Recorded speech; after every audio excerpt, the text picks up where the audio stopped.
To the 2018 AutoZone Liberty Bowl as part of Capital One Bowl Mania.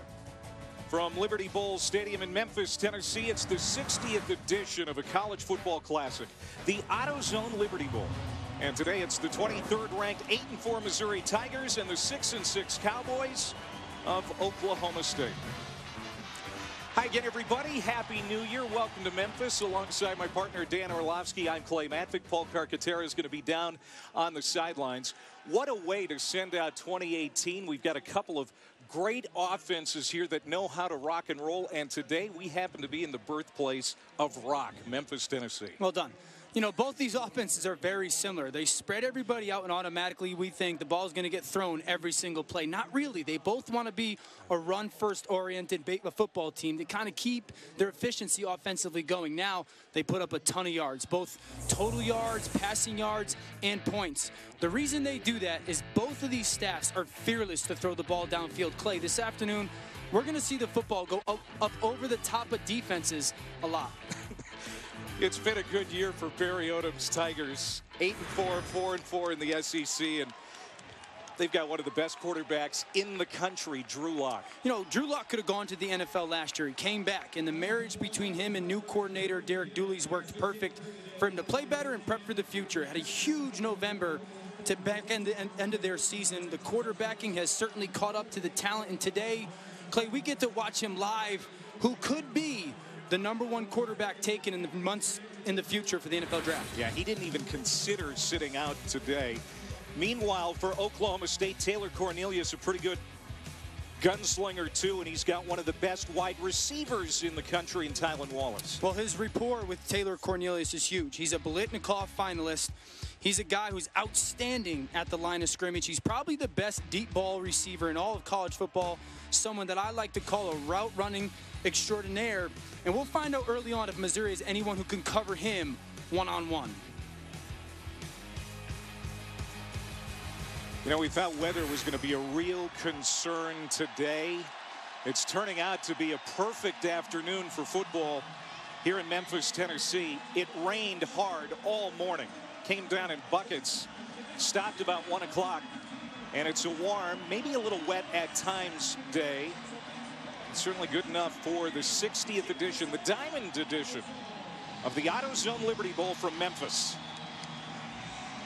Jake McClure has it on the tee for Oklahoma State. Tyler Beatty is the deep man for Missouri, as Oklahoma State won the toss and they wanted to defer. And we're underway.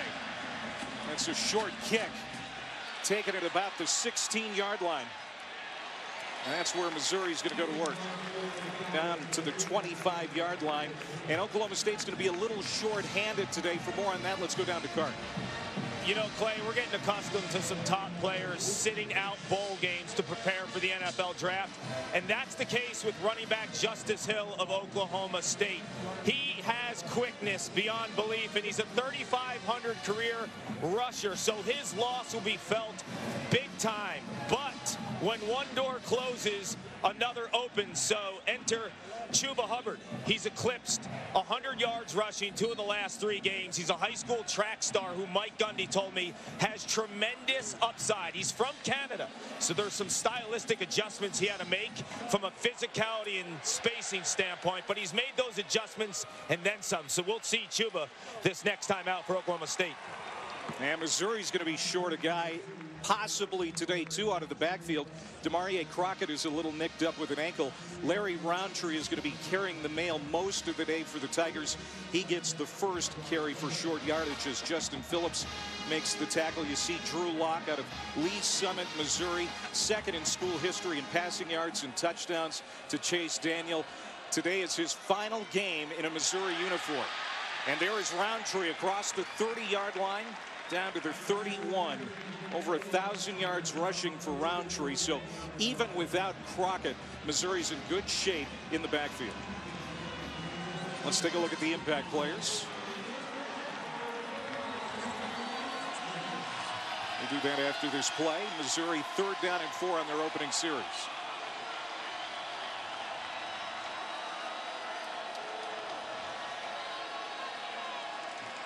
Oklahoma State bringing some pressure. Quick release from Locke, and it's incomplete behind Jonathan Johnson. That's going to be 4th down. So Oklahoma State's defense, which has been maligned at times this season, with a nice stop. Here are the impact guys. Yeah, they play man on 3rd down and get off the field. But for Missouri on offense, Daniel Parker's got to have a really good day. They love to play with 2 tight ends. And then Jonathan Johnson, a lot of attention's going to go to Emmanuel. Have a big afternoon. And then OK State defensively, Jordan Brailford and Enoch Smith. Be disruptive. Get in the backfield. Make Drew Lock uncomfortable. Dylan Stoner back to return this punt. It's a line drive kick from Corey Fatoni. And Stoner slipped on the wet AstroTurf, and it rolls into the end zone. And so Oklahoma State will have its first possession at the 25-yard line, a 69-yard punt by Fatoni.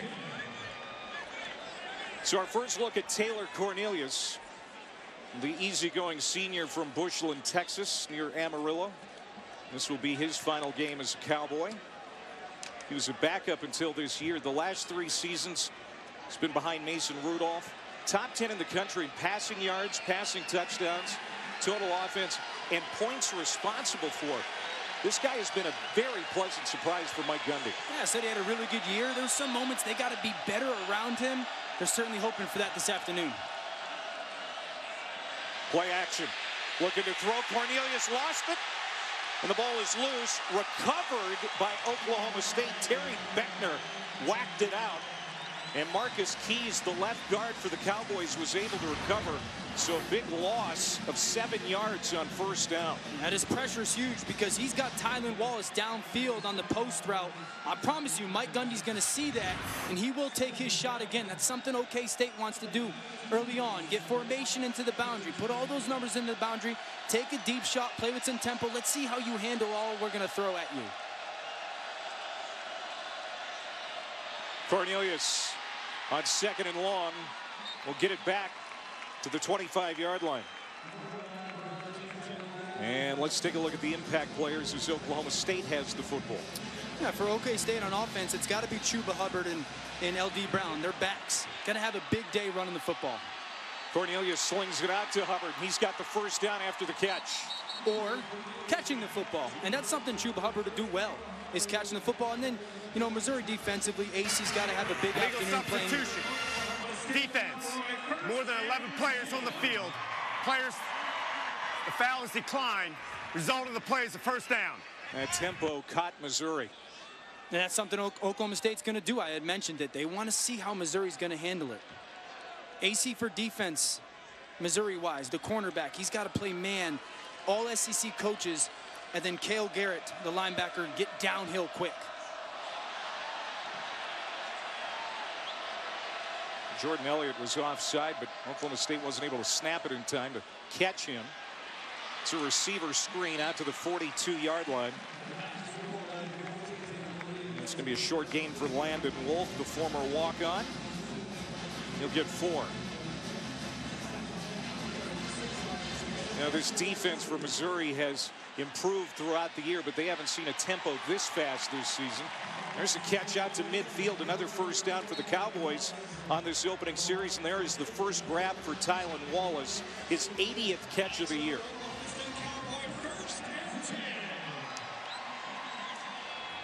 Cornelius has all kinds of time.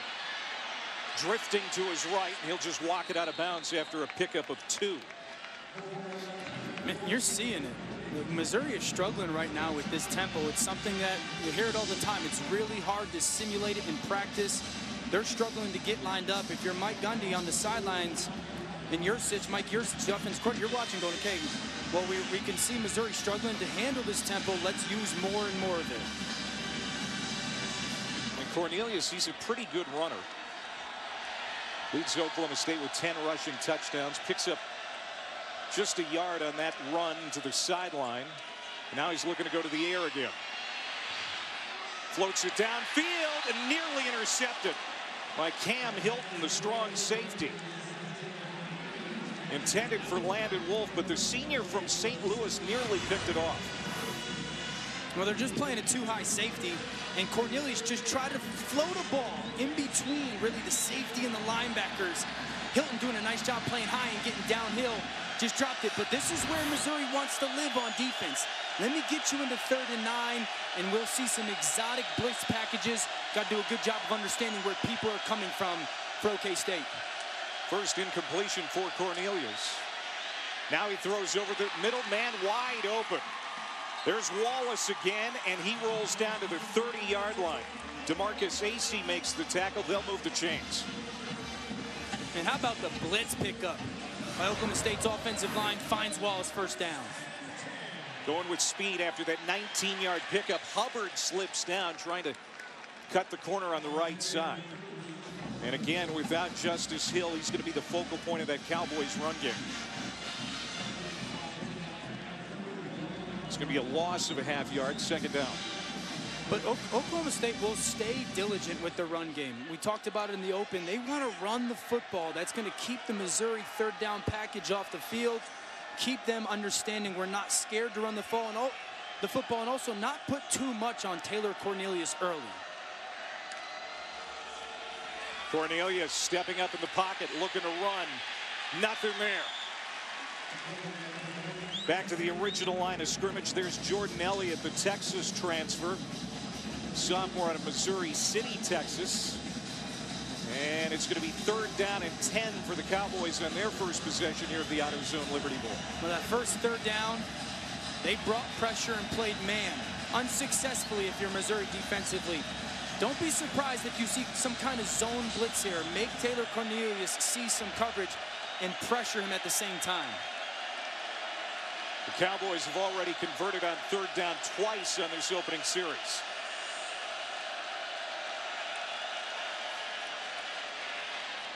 Quick release, bobbled, gathered in, touchdown. Dylan Stoner, a 30-yard catch and run for a touchdown. An impressive job by Cornelius. He sees the pressure. It's zero blitz, nobody else. Everyone pressures. Everyone left is in man-to-man. Little pick by the ref. Stoner doing a nice job getting inside. Touchdown, OK State early on. 2nd receiving touchdown of the year for Stoner. And here comes Matt Amendola for the extra point. And it's 7-0.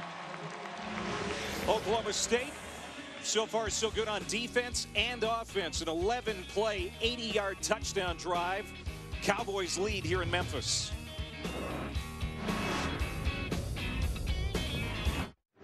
You're watching Capital One Bowl Mania. Great start for Oklahoma State here in Memphis as these old Big 8, Big 12 rivals get together. Number 23 Missouri and Oklahoma State. Taylor Cornelius 5 for 6, 75 yards passing on that drive, which covered 80 yards. Really good on 3rd down too. I mean, 2 big conversions on 3rd down for this offense. Now we'll see what Drew Lock and the Tigers can do for a response. Here's Tyler Beatty, the Memphis native for Mizzou, and he's going to be stopped short of the 20. Let's go look back at the touchdown. So it's man coverage. Everybody else is blitzing. Watch Stoner. You want an inside release and try to get inside your defender. And then Gillespie, the safety, loses leverage. You cannot get beat inside here. So he's got to cut off the inside. But credit Stoner for getting inside. Little patience off the top of the route. Bobble. And then a nice pick by the referee. Touchdown Oklahoma State. So way to beat the all-out blitz. That's the way you attack those defenses, Clay. If you're going to blitz everybody, I'm going to make sure I get the ball out of my hands quickly to somebody. Hopefully it's an inside release. Touchdown Cowboys. You see Mike Gundy in his 14th year now at Oklahoma State, 51 years old. Wasn't the season he had hoped for. And still in a bowl game for the 13th consecutive year. And now Missouri goes to work with Tyler Beatty in a short pickup, maybe 2 yards, as we go down to Carter. You know, in this day and age, with a lot of the NFL prospects skipping bowl games, not a chance for Drew Lock. Barry Odom asked him once they had their bowl assignment what his thoughts were. He looked at him like he was crazy. There was no way he was missing this. This is Lock's team. He's all in. He takes his offensive lineman out to dinner every Thursday. He's embracing this moment. And they embraced Drew Lock on that play. Rodarius Williams Just gave a shiver to Tyler Beatty, and we've got a penalty flag. Locke able to pick himself up. It looks like he's okay, but there is a marker down. Yeah, I mean, listen, it's a nice hit and all. He's waiting on the back. Beatty to outside release, but there looks like to be some contact up top, and they're going to throw that flag. Play as they should. The ruling on the field. Pass. Personal foul. Targeting. Defense. A play. Rodarius Williams, the younger brother of LSU star corner Greedy Williams. And he's in jeopardy of being knocked out of this game. A targeting call on the field. They're going to look at it upstairs.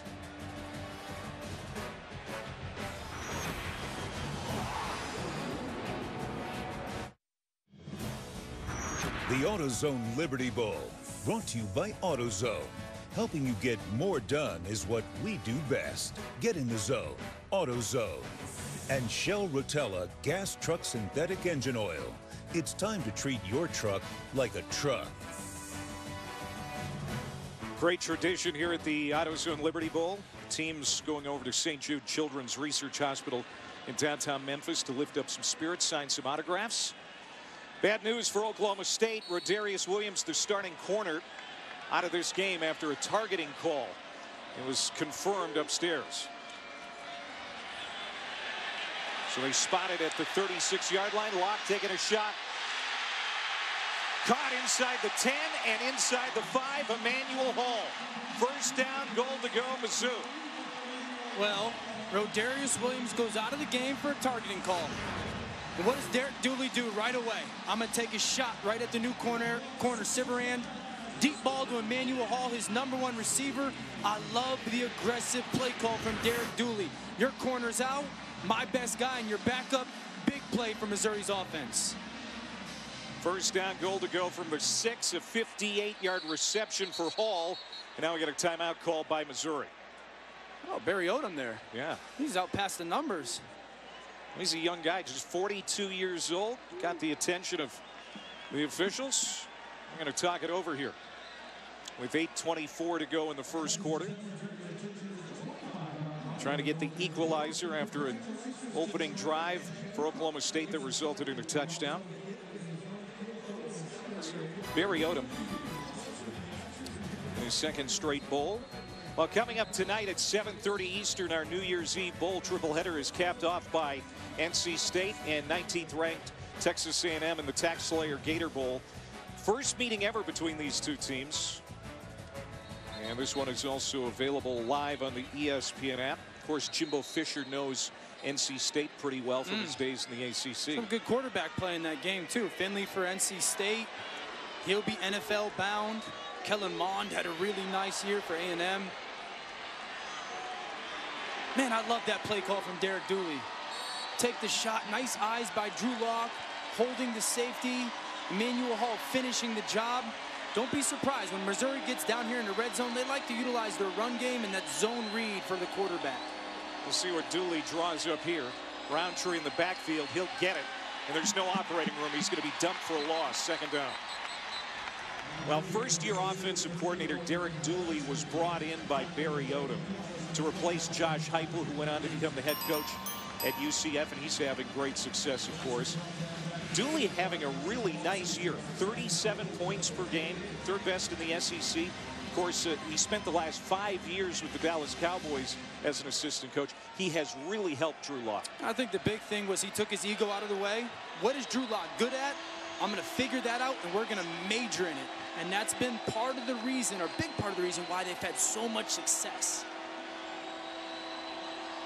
Second down and goal. Locke bobbled it. Still able to feed it to Roundtree, and then he's hit again in the backfield.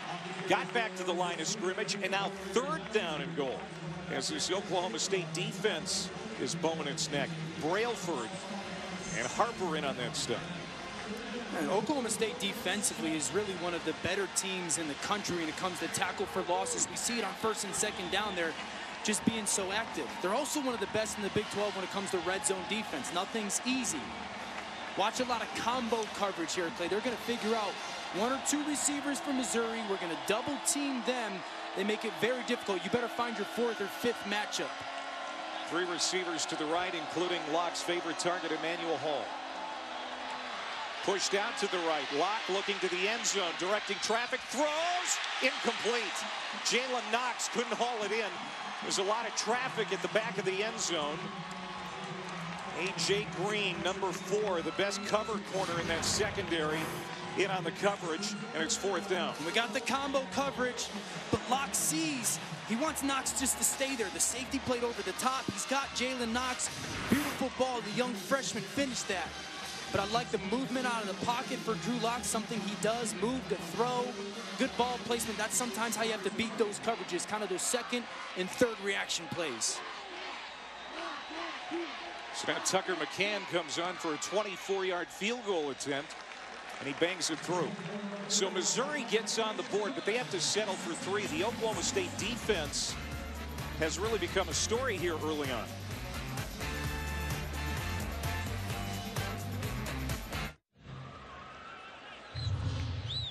Well, there's Barry Odom. His Tigers have to settle for 3. They get an explosive play on that last drive, a 58-yard pass from Drew Lock to Emmanuel Hall, but the Oklahoma State defense has looked good here early in the AutoZone Liberty Bowl. Well, I mean, they were gonna, Oklahoma State defensively will give you yardage in between the 20s. They do such a nice job of buckling down in the red zone, which is part of their conference, right? You don't slow many people offensively down in the Big 12, but you got to play good third down, red zone defense. Tucker McCann buries it to the back of the end zone, and here comes Taylor Cornelius and the Cowboys again. Why are they good in the red zone? Watch this combo coverage. So look at this triangle that OK State is going to play defensively. Those 3 over the 2 receivers, man-to-man on the outside. So everybody's taken away. The tight end is going to be singled up one-on-one.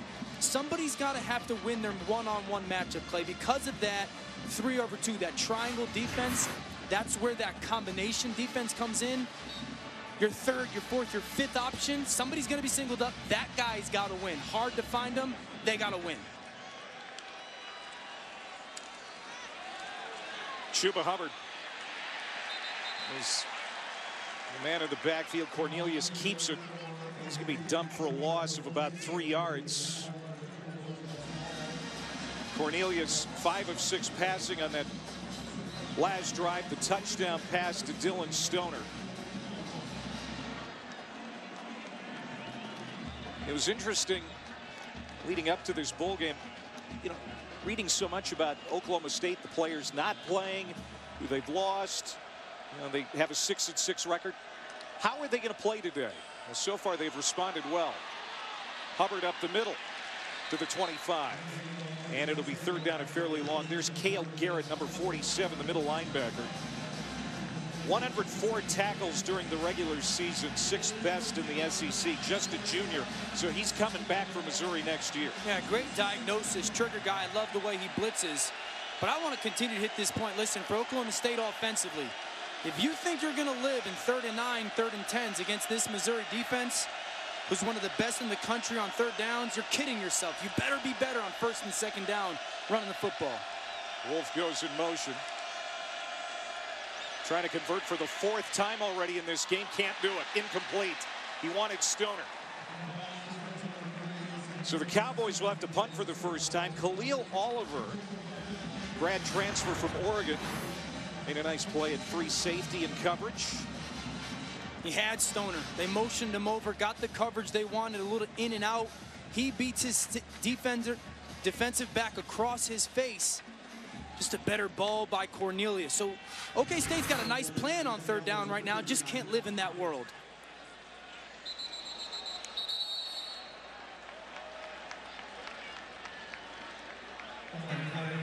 False start.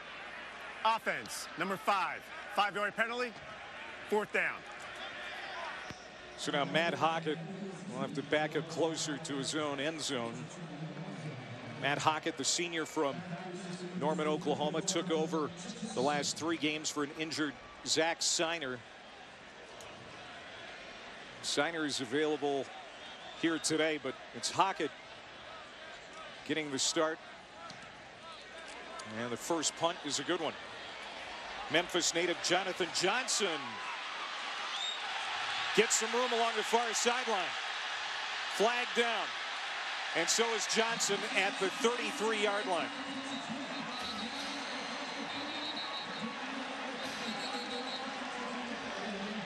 There's several flags down.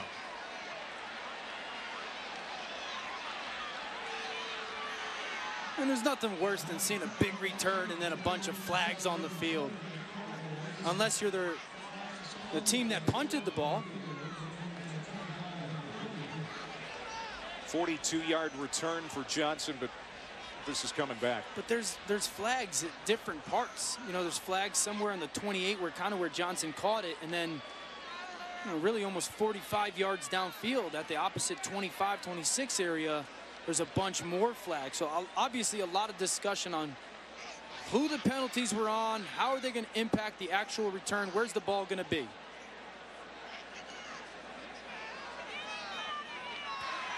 There's 2 fouls on the play, both by the receiving team. Legal block in the back during the return, number 32. That penalty's declined. During the kick, holding, number 3.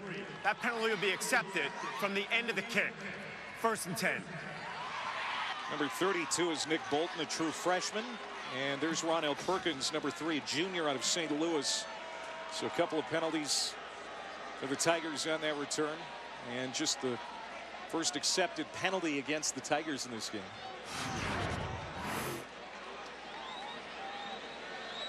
Usually with big returns, there's some kind of questionable block or a hold. You're going to see Ronell Perkins just with a little bit of a block in the back. I don't know about that. A little ticky-tacky. But really, it's the holding that Oklahoma State accepts. And that's what flips this field. That took about 50, 60 yards off that return. Now Mizzou starts backed up. So it's kind of been a slow start for Drew Lock and this offense. He's completed 1 pass, but it was a big one. 58 yards to Emmanuel Hall. Now a big run up the middle for Tyler Beatty. He is jacked up for this game. He's got a lot of friends and family here. He's a Memphis native. Went to Briarcrest Christian just down the street. That's an 18-yard pickup on 1st down. When you're running behind 75, Wallace Sims, who's one of the best guards in all of college football, holes open up like that. Beatty's a guy with speed, hits it downhill, and that's what Missouri's run game's so good at, is hitting those holes downhill. Named to the SEC all-freshman team, Tyler Beatty. They're going to go back to the air, and that's a 1st down catch for Emmanuel Hall. Down to the 47.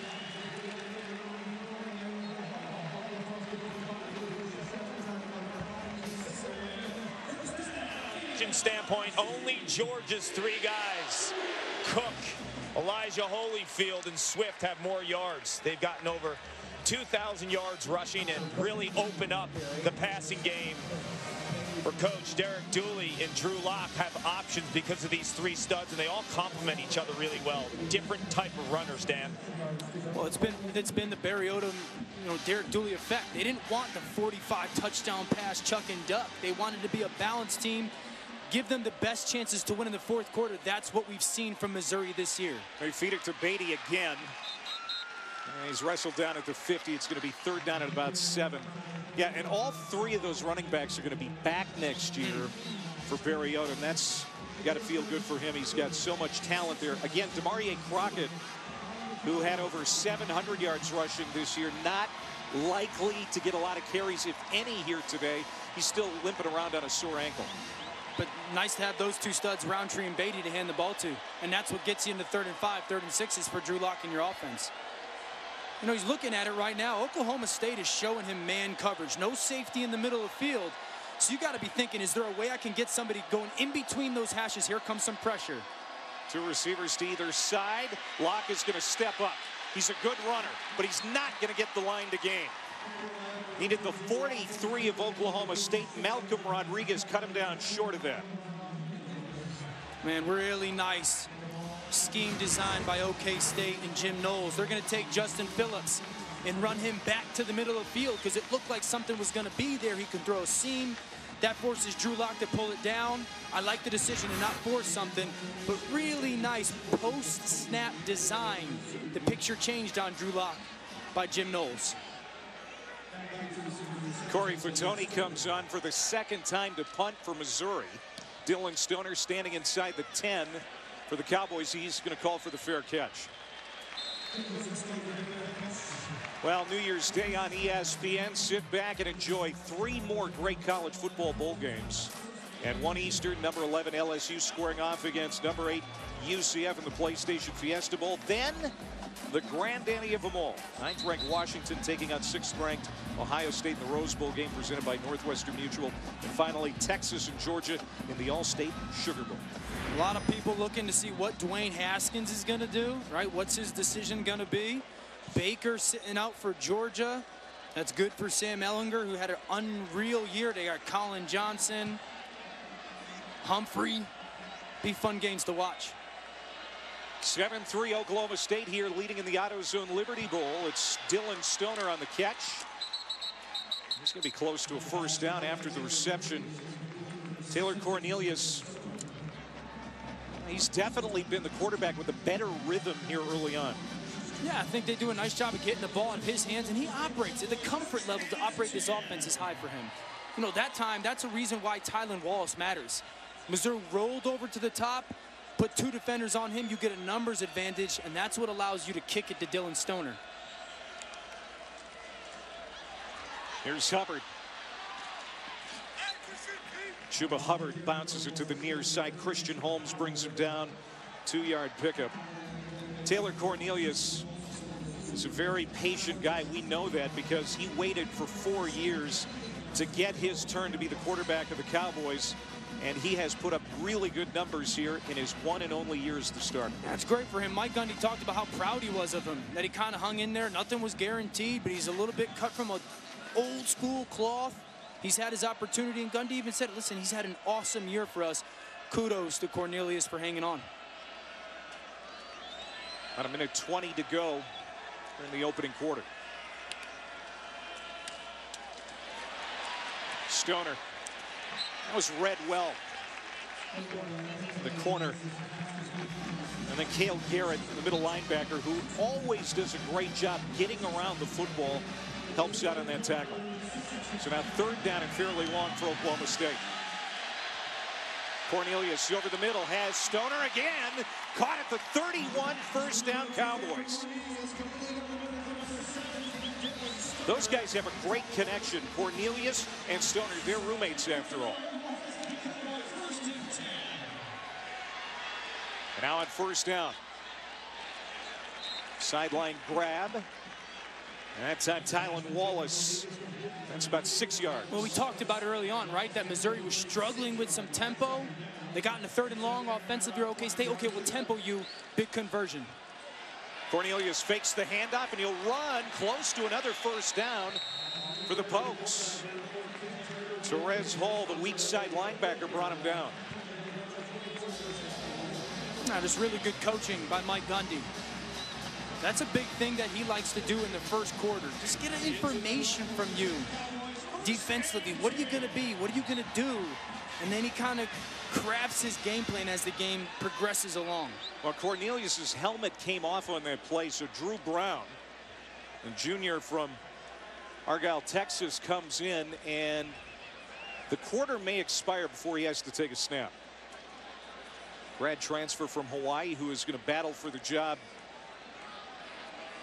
come springtime. Pretty good quarter for Oklahoma State. They're the underdogs in this game. The 60th edition of the AutoZone Liberty Bowl. It's 7-3 Cowboys after 1. See if Oklahoma State can go on another drive, use some tempo. Both teams got to feel good. Who's going to adjust best after that first quarter? We got a good one in Memphis.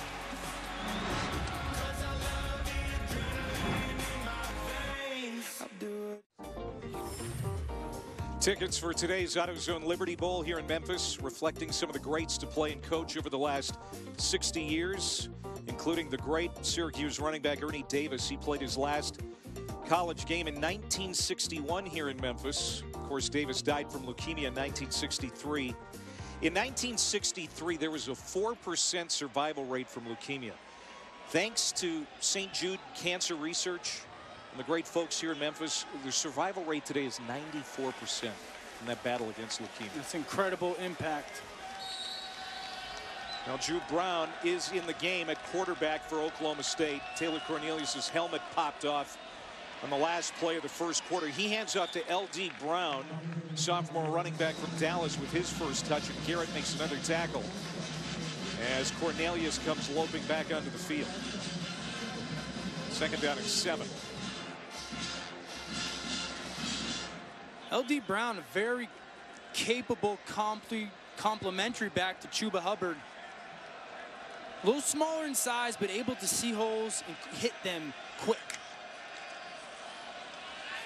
We'll fake the handoff to him. Cornelius complete inside the 40-yard line. It's Tyron Johnson, his first catch. His third season at Oklahoma State after a transfer from LSU. He gets 18, and here come the Cowboys again. I love it. Little ball fake, find the slant, clear out the defenders. Love everything I see from the Oklahoma State offense early on. Nothing there for L.D. Brown that time. But he's getting a lot of guys involved, is Cornelius. And he's going to the air again. That one was underthrown. Short of Tyron Johnson. There's another guy who's coming back for Oklahoma State. He'll be a senior next year. Of course, Cornelius will be gone. Drew Brown, Spencer Sanders are expected to compete for the starting quarterback job next year. There's Wallace as it's third down and long, and Wallace is a guy that's likely to get a touch here. Oh, well, it's interesting. Last time Oklahoma State used tempo. They didn't go to it on third down, and now you're going to allow Missouri to get to some of their unique pressures. Wallace into the slot. Cornelius looking his way, now comes back to the far side of the field. It's incomplete, intended for Johnson. It's well covered by AC. And it's fourth down for the Pokes. AC, somebody who's had such a nice second half to his season, an all SEC conference selection by the coaches. Probably one of the best corners when it comes to pass breakups in the conference. Nice job squatting on that route, making it difficult for Cornelius to trust that throw. So Matt Hockett comes on, trying to pin Missouri deep. This will be his second punt of the day. Good hang time. And he's going to drop this inside the 5, caught at the 3-yard line. Kima Sivaran, great job on punt coverage. Makes the catch inside the 5. And Missouri's looking at a long field when we come back to Memphis.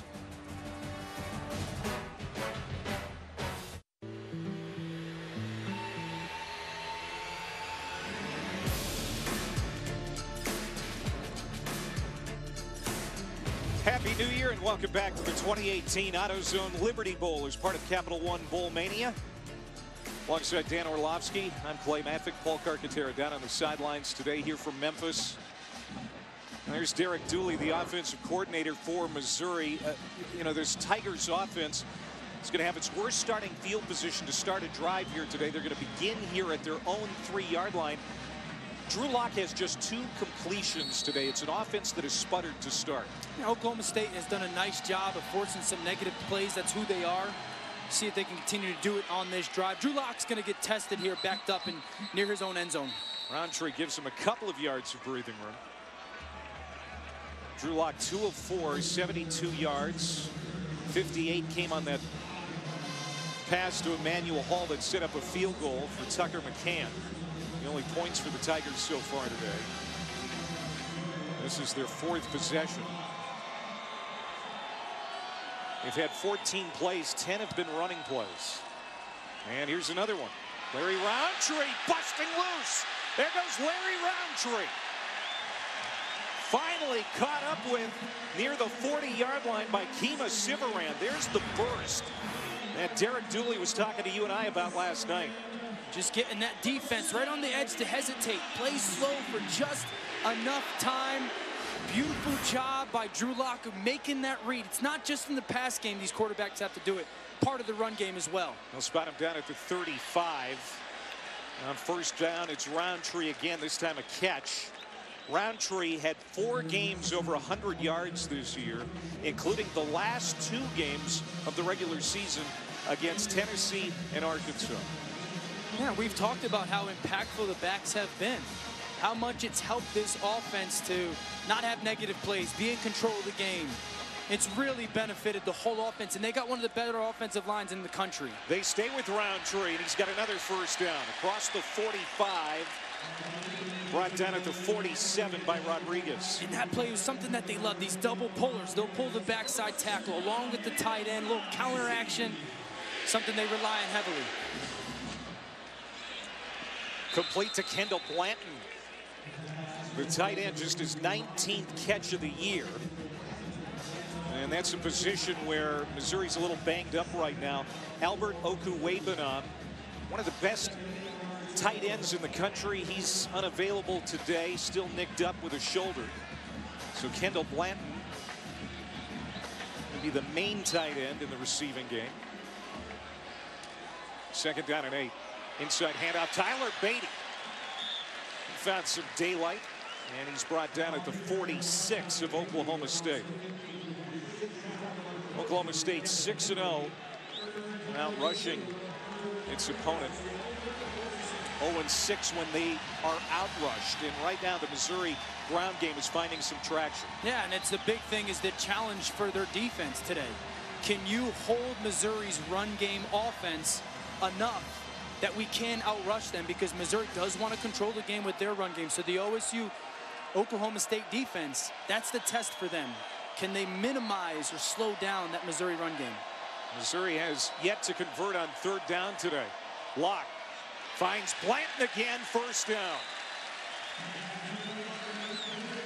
No Okuwebanam, no problem. Well, I love it. They motion Blanton over, and they're just going to run a little slit flat combination.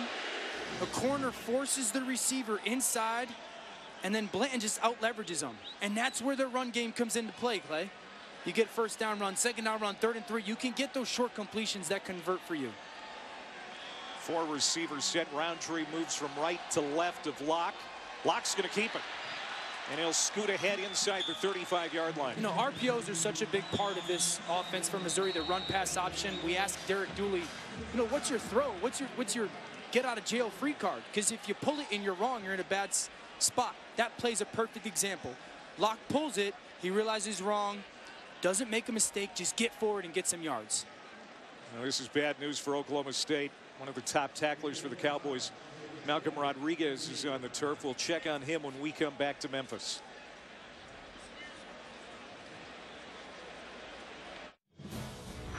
The AutoZone Liberty Bowl, brought to you by AutoZone. Helping you get more done is what we do best. Get in the zone. AutoZone. Verizon. Get the gift you want on the network you deserve. And Capital One. What's in your wallet?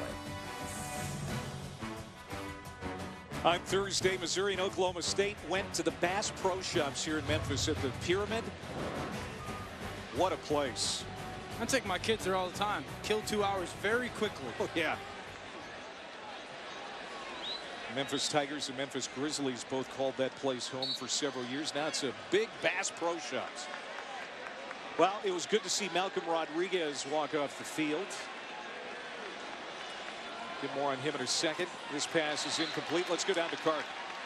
Well, Clay, Malcolm Rodriguez was getting worked on by the trainers. It was his right knee. He's out of the tent right now, walking around. They'll need him. Keep in mind, Rodarius Williams is out of the game, was tossed for targeting. So a thin secondary, -2 starters right now against Drew Lock. No thanks.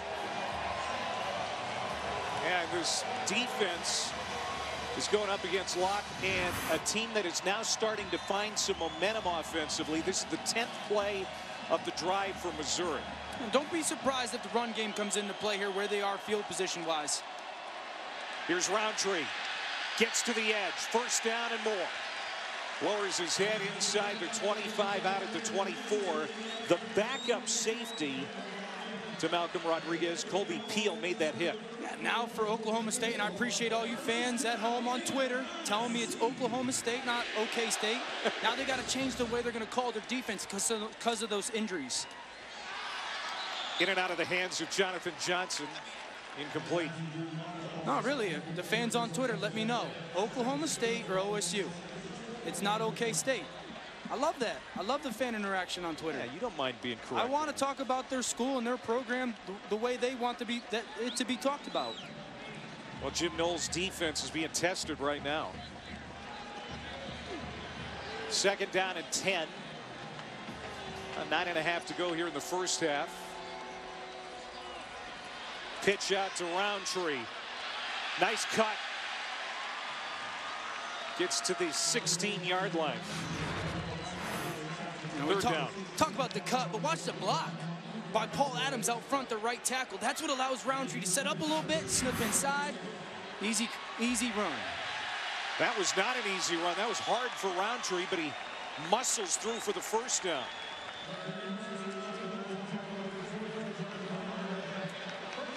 Missouri 3 for 3 now on 3rd down in this drive. They stick with Roundtree. Well, the right arm of Drew Lock is impressive, no doubt. But right now, they are going with the ground game because it's working. Well, they got backs. They got an offensive line that's great. Cologne Castillo, Pendleton, Wallace Sims. Those interior guys are pushing Oklahoma State around a little bit up front. 15th play of the series. Roundtree is hit. Stays on his feet. We're going to have another 3rd down coming up, as Missouri can pick up the first down inside the 2-yard line. And Walter Sheed doing a nice job of just following Daniel Parker, the tight end. So now, you know, that last 3rd down, a couple of drives ago from Missouri, we talked about that combo coverage from Oklahoma State. You got to find your one-on-one. That play was Kendall Blanton. Do you have a route where he can win one-on-one? You got to anticipate that combo again. It's got to be Blanton or it's got to be the back. Looked like there was some movement on the near side for Missouri. No penalty flag. Touchdown. Dominic Jacinto. The true freshman with the catch in the corner of the end zone. And the Tigers take their first lead.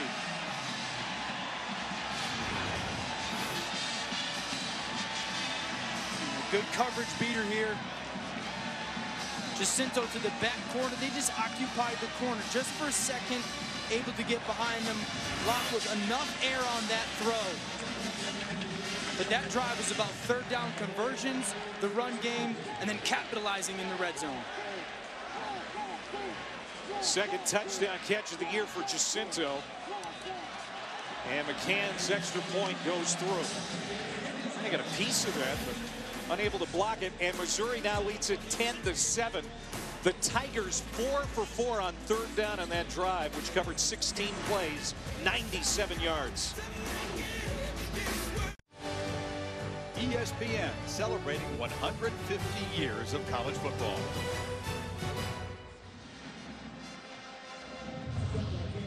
Back at the AutoZone Liberty Bowl in Memphis, Tennessee, where Drew Lock is getting lathered up now, and that is scary for Oklahoma State, as he has thrown his first touchdown pass of the day, his 26th of the year.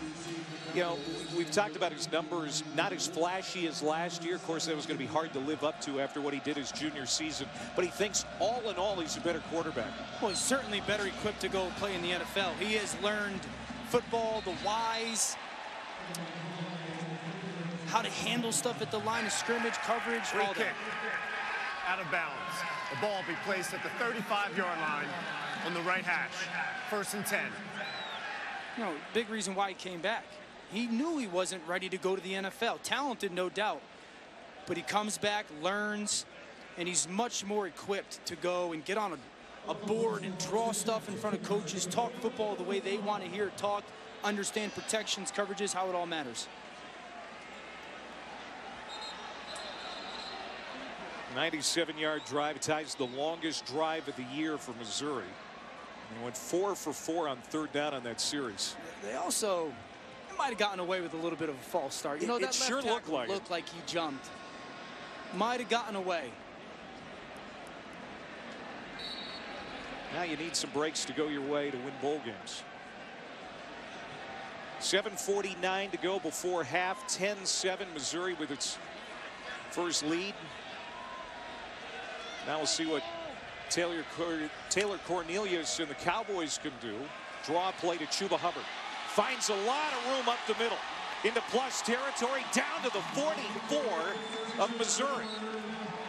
Boy, there's that track star speed that Carton was talking about at the top of the broadcast. Yeah, beautiful draw play, hole open up. Chuba Hubbard hits it, speed downhill. 21-yard pickup. They give it to him again.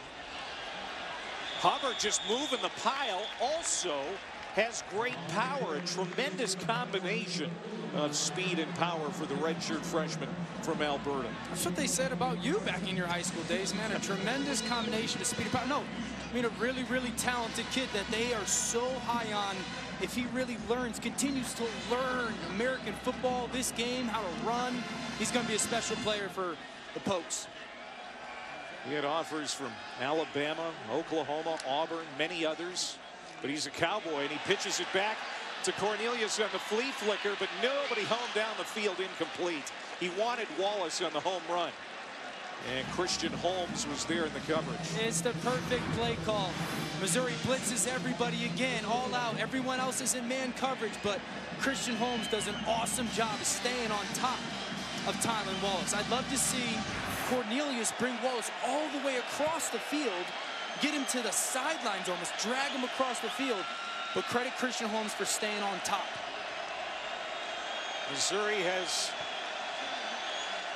a top 15 third down defense, but Oklahoma State's been pretty good on third down today. 4 of 6. Cornelius, quick strike, first down. To the 31-yard line, it's Landon Wolf, the former walk-on who has taken on a bigger role as the season has worn on. Quickly up to the line with tempo. Out to the flat, it's Stoner on the catch. And he'll get a couple. Stoner has been involved early and often throughout this first half. That's the 6th time he's been targeted and his 5th catch. I love the fact that Missouri's secondary, I mean, how about Oliver and DeMarcus Acey being physical, only giving up 3 or 4 yards in that bubble? There was a lot of grass early on.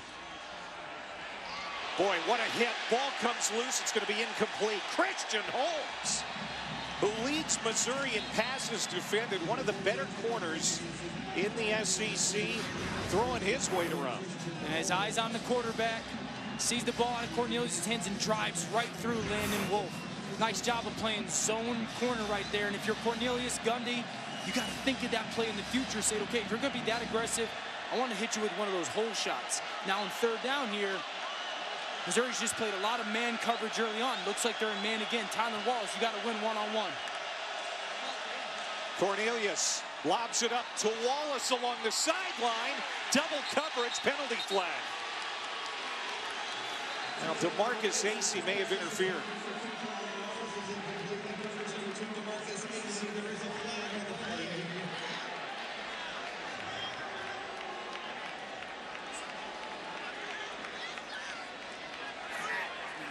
Holding. Defense, number 2. 10-yard penalty to be forced from the previous line of scrimmage. Automatic. First down. You were licking your chops. Couldn't wait for that AC Wallace matchup here in the AutoZone Liberty Bowl. I mean, it's a little ticky-tacky to me. He's got hands on him. Yes, he kind of pulls on that right hip right at the end. That's solid coverage, but if you get that hip, I mean, I expect Wallace to win those. AC with a little tug on the right hip. So a break for the Cowboys. First down from the 19. LD Brown in the backfield. Cornelius getting some pressure. Gets rid of it. And he'll just throw it out of the end zone. Walter Palmore and Akil Byers, part of that Missouri defensive line. In fact, Palmore, Missouri's interior lineman of the year, they heated up Cornelius pretty good that time. Yeah, really good internal pressure by Byers. I do like the throw away from Cornelius. We've seen on tape when he's gotten out of the pocket a couple times this year, gets a little reckless with the ball. Let yourself get in a second down. You got good enough players. Wallace to the bottom of your screen. Cornelius pumps to the left. He's under pressure again, gets away. On the hook, inside the 15, inside the 10, and whipped out of bounds. How about that run by Taylor Cornelius? How about the block by the Biletnikoff finalist, Tyron Wallace? Just watch the bottom of our screen. He's going to come, see his quarterback running around. There's going to be a big block. Yeah! Tyron Johnson. Yes, touchdown.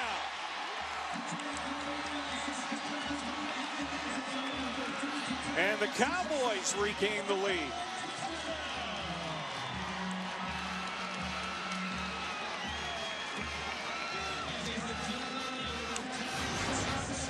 Yeah, what a nice job by Taylor Cornelius. Seeing he gets that one-on-one. Let me throw it up to Tyron Johnson. Enough air. See how high that ball was out of the screen? Enough air to allow his body to adjust. A little hand fight, but the finish. Under further review. But the air, as a quarterback, that's a big thing with those fades. Sometimes they're those back shoulder driven balls that you know. But just the air allows your receiver to go adjust, gauge where the ball is, and then go make a play. Yeah, there's some pushing by both guys.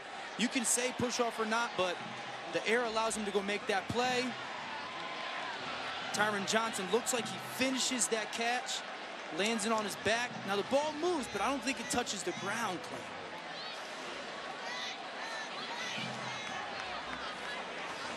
It looks like he secured the catch. Right when he hits the ground, there's a little bit of movement from the ball. It's going to be interesting. There might be enough. Confirmed. Yeah, that's going to count. 6th touchdown catch of the year for the LSU transfer. And the Cowboys back on top here with 5.5 to go before halftime. Well, you know, you always hear people say, like, quarterbacks live to see another down, right? Live to fight another down. We saw that on first down by Taylor Cornelius with that throwaway. Second down with the scramble. Touchdown. There's Amendola's extra point. 9 plays, 65 yards in 2 minutes and 18 seconds. The quick strike Cowboys picking on DeMarcus Acey. Second team All-SEC corner. He had a tough series. It's 14-10 Pokes.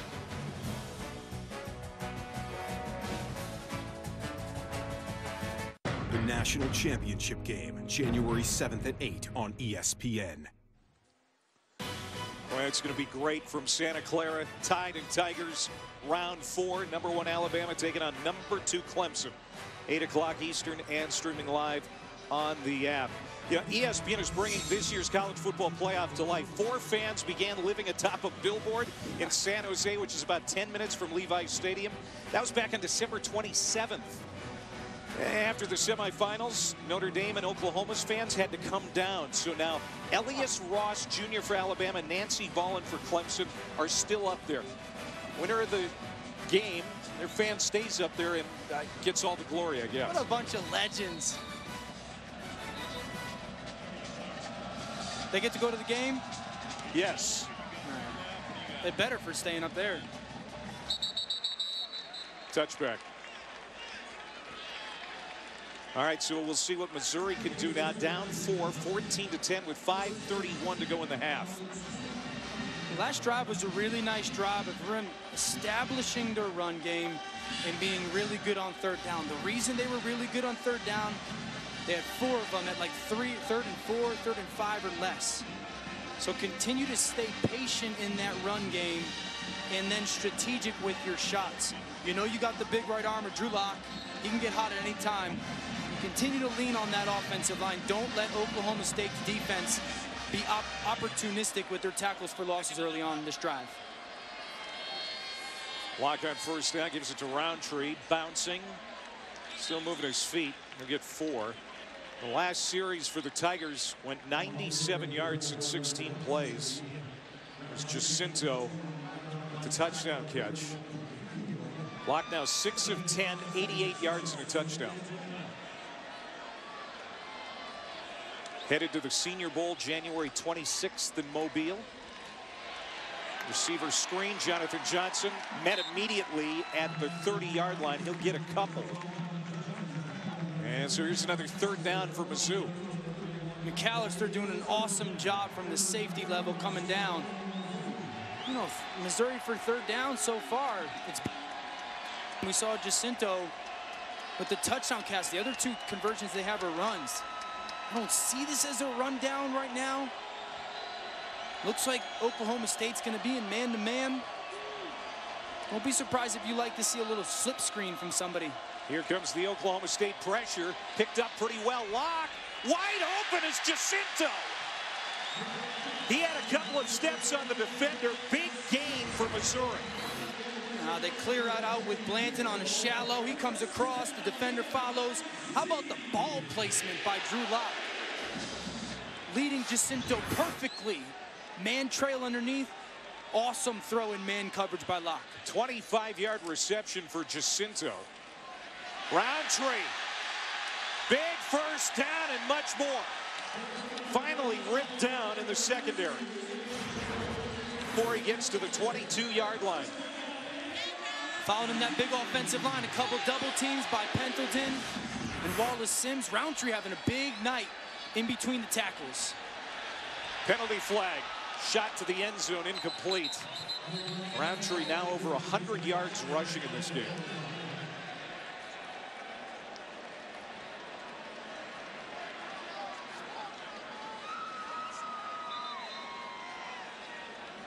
Sometimes with tempo, I don't know. Is it a false start? Is it 12 guys on defense? These offenses sometimes move so fast. But I'll go back to Roundtree. I mean, this afternoon, they have been running the ball in between the tackles at Oklahoma State really well. Offside. Defense. Number 94. 5-yard penalty. First down. That's Jordan Brailford. His last game as an Oklahoma State Cowboy. The junior has announced he is turning pro, but he wanted to play in the game today with the AutoZone Liberty Bowl, but he picks up the penalty. And Missouri, by the way, they have converted the last 5 third downs after starting 0 for 3 in the game. Well, we talked about 2 of them were because of short yardage and they ran the ball. Blanton, Jacinto on the touchdown, and then a beautiful throw by Locke to Jacinto again in man coverage. A little signal out to the receiver. You might like a one-on-one matchup up top. Play fake to Roundtree. Throw to Blanton. Kendall Blanton made the catch. Oh, pretty. The senior from Blue Springs, Missouri, made that grab around Edison Magruder. Just the 2nd touchdown catch of the year for Blanton, who's got extra duty today because Albert O is out. And how about that play? And you saw Locke at the line of scrimmage, know the coverage, knew the pressure was coming. I'm going to have one-on-one matchups with somebody.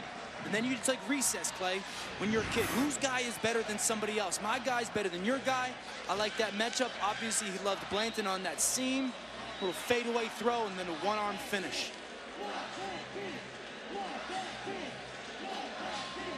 Back-to-back touchdown drives for Missouri. That one happened fast, too, in under 2 minutes. And he missed it. Tucker McCann with a missed extra point. And it stays a 2-point game. Just the 2nd missed PAT for McCann this year. This is not for the brand, as Pat McAfee, my guy, would say. High snap. High snap.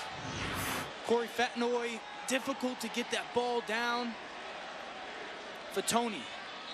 Corey Fatoni. And that leads to that missed extra point. Well, coming up on the Mercedes-Benz halftime report with Reese, Desmond, and David, we're going to have Urban's bucket list. That ought to be interesting. And a preview for this year's Sugar Bowl.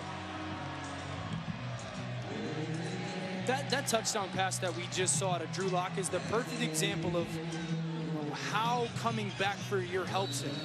You're at the line of scrimmage, you see that they're going to blitz you, you've got man-to-man coverage, who do I like the best, signal somebody out of route, and then find a one-on-one matchup to Blanton.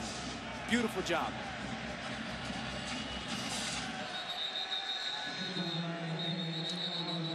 3:35 to go here before halftime. Oklahoma State gets it back. All their timeouts remaining. As you can see, it's going to be all-out pressure. Everybody's going to be playing man-to-man. That safety's going to leave the middle of the field. He's going to go cover one tight end. Drew Lock sees him and finds that one-on-one matchup backside to Blanton. Those are those eyes that I've talked about with Drew Lock. We talked about it with Derek Dooley, how much better his eyes are, his understanding. It's awesome to see it play out on the field. Those are reps that NFL scouts are going to look at and go, yeah, this dude gets it. He has really enjoyed the last month, too, with his teammates. And a pass on first down, incomplete for Cornelius. Drew Lock pulled his mattress out of his bedroom out into the living room of the apartment that he lives in with his friends and teammates, so he wouldn't miss a moment. I love that, dude. I love it. I mean, you talk guy, one of the greats. I was around Matthew Stafford for part of my career. One of the things I said about him was he had this ability to be the guy. It was very clear who he was, and a guy, just one of the teammates. That's an endearing factor when it comes to playing quarterback. His teammates love it. Again, NFL GMs will love it as well. And Hubbard is going to be dumped. It's going to be third down. Gentlemen, the guy on defense is middle linebacker Cale Garrett. Ryan Walters, the defensive coordinator, calls him the security blanket. Keep in mind, this kid had 0 scholarship offers. The only Division I school that was after him in high school was Navy. He's all over the field. He barks orders. He's got tremendous energy.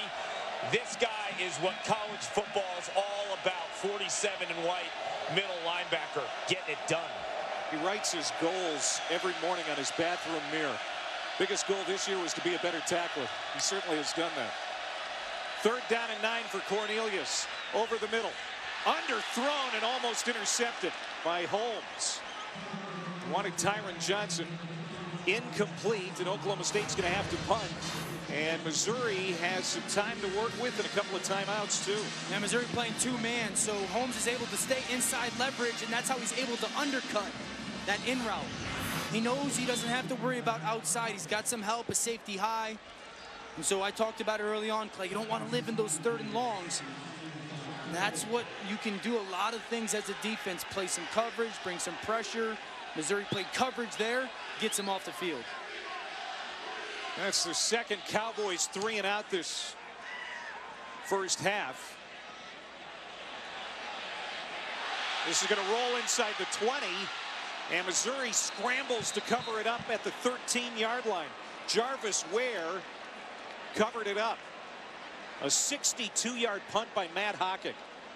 As I think Floyd struggled with the decision there on what to do. Listen, I've never been back there. I don't know how hard it is, but you can, those in between, it's almost like a shortstop in baseball. Like, what kind of hop are you going to get?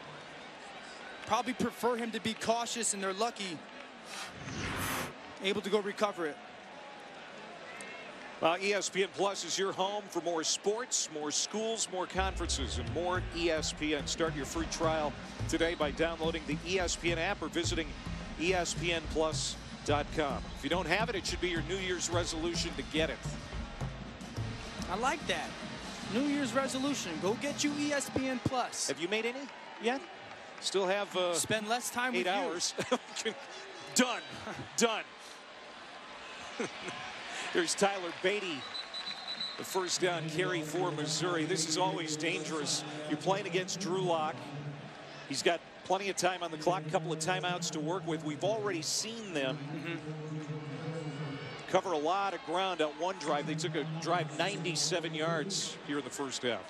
Yeah, so as a defensive coordinator, Jim knows, like, how do you want to handle this? You don't want to give up chunk plays to him, but you also don't want to make it too easy. So look for him to cover, you know, play some man coverage, but with some extra hole defenders underneath. Incomplete. Penalty flag. Now, Cam Scott wanted the flag, and I think this is going to be a pass interference against A.J. Green.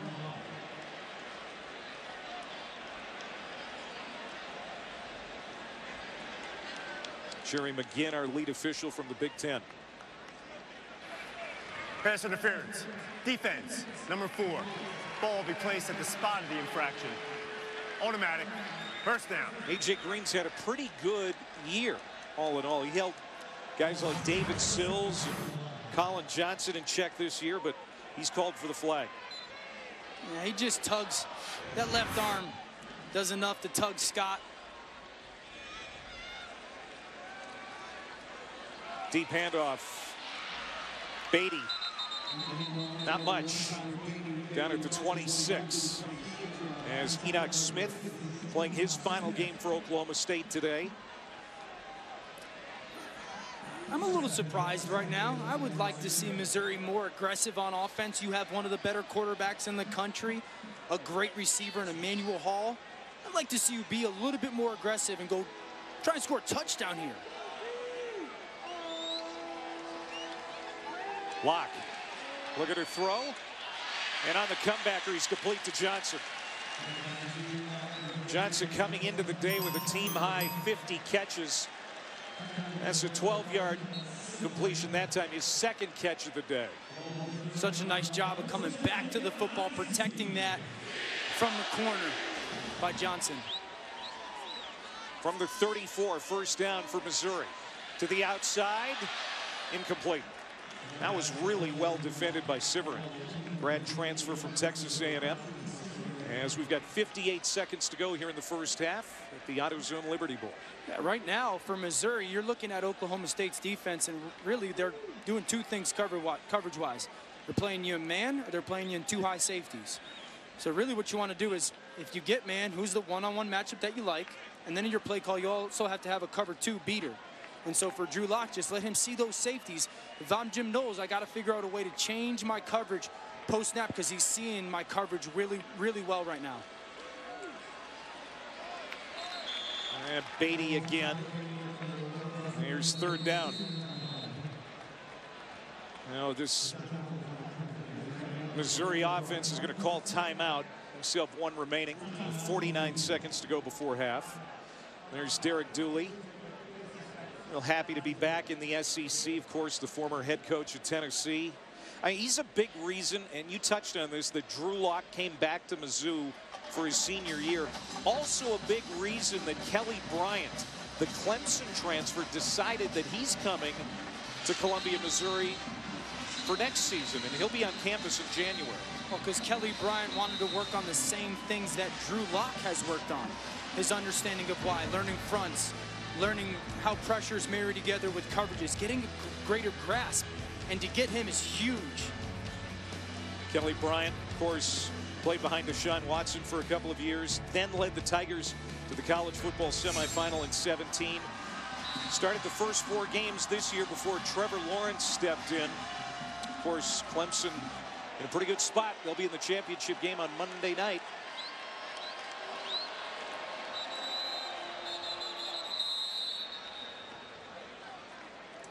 And Oklahoma State wants a timeout. Timeout, Oklahoma State. It's their first of the half. Be a 30-second charge timeout. Watch like a fan all bowl season long with YouTube TV as we look ahead to the upcoming slate of games on ESPN and ABC. What stands out to you? Mississippi State, Iowa is going to be a physical football game. UCF got a little bit of a health advantage versus LSU. LSU's banged up on defense.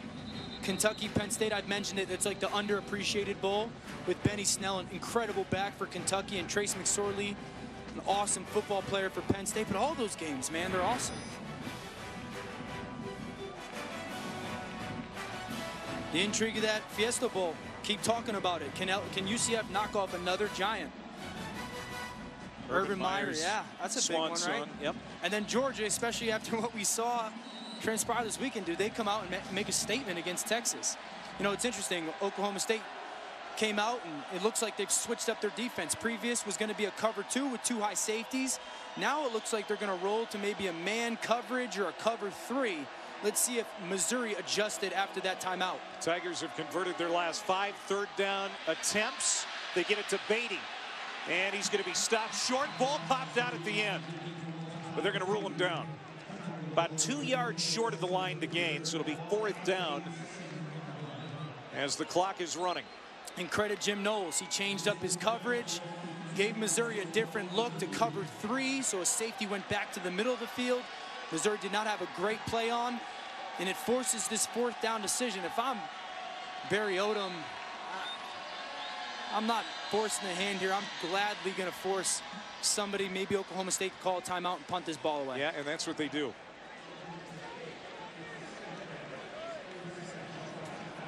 So Oklahoma State calls a timeout with 17 seconds to go here before halftime.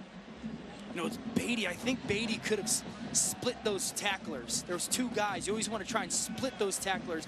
If he had gotten what we call north and south, just uphill right now, he probably goes and converts that 1st down, but got a little sideways with his running, and that's why you don't get that conversion and forces this 4th down now.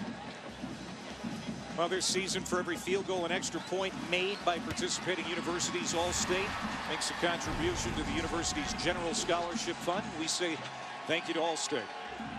We say thank you to all the great people this week at the AutoZone Liberty Bowl and great people of Memphis. Our friends at St. Jude, of course. It's been a wonderful week here in the home of the Blues. 3rd punt of the 1st half for Corey Fatoni. A rugby style, and this is going to bury Oklahoma State deep inside the 5-yard line with under 10 seconds to go before half. Cale Garrett, Clark was talking about him. He's been doing a little bit of everything here in this 1st half, making tackles, doing a pretty good job on punt coverage too. Got down there to kill that inside the 5-yard line. Going into halftime, I'd imagine Mike Gundy will take a knee here and just go into halftime. Well, both teams have played really good football, relatively clean football. Certainly had their moments.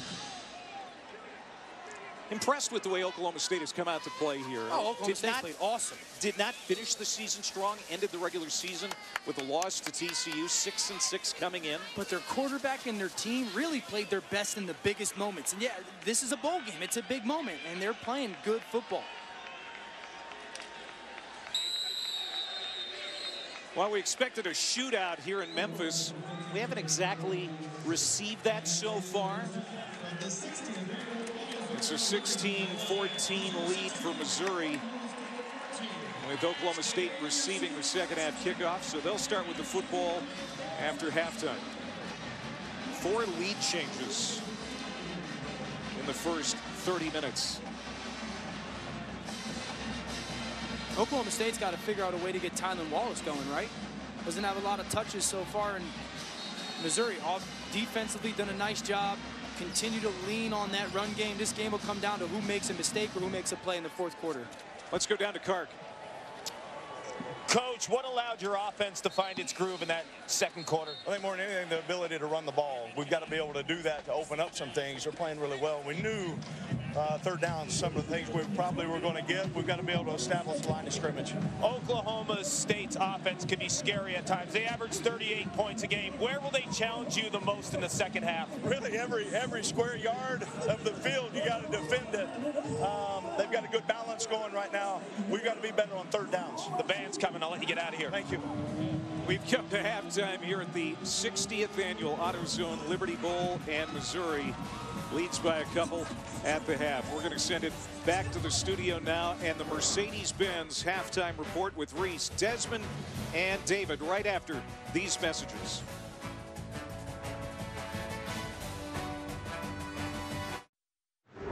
Welcome back to Capital One Bowl Mania.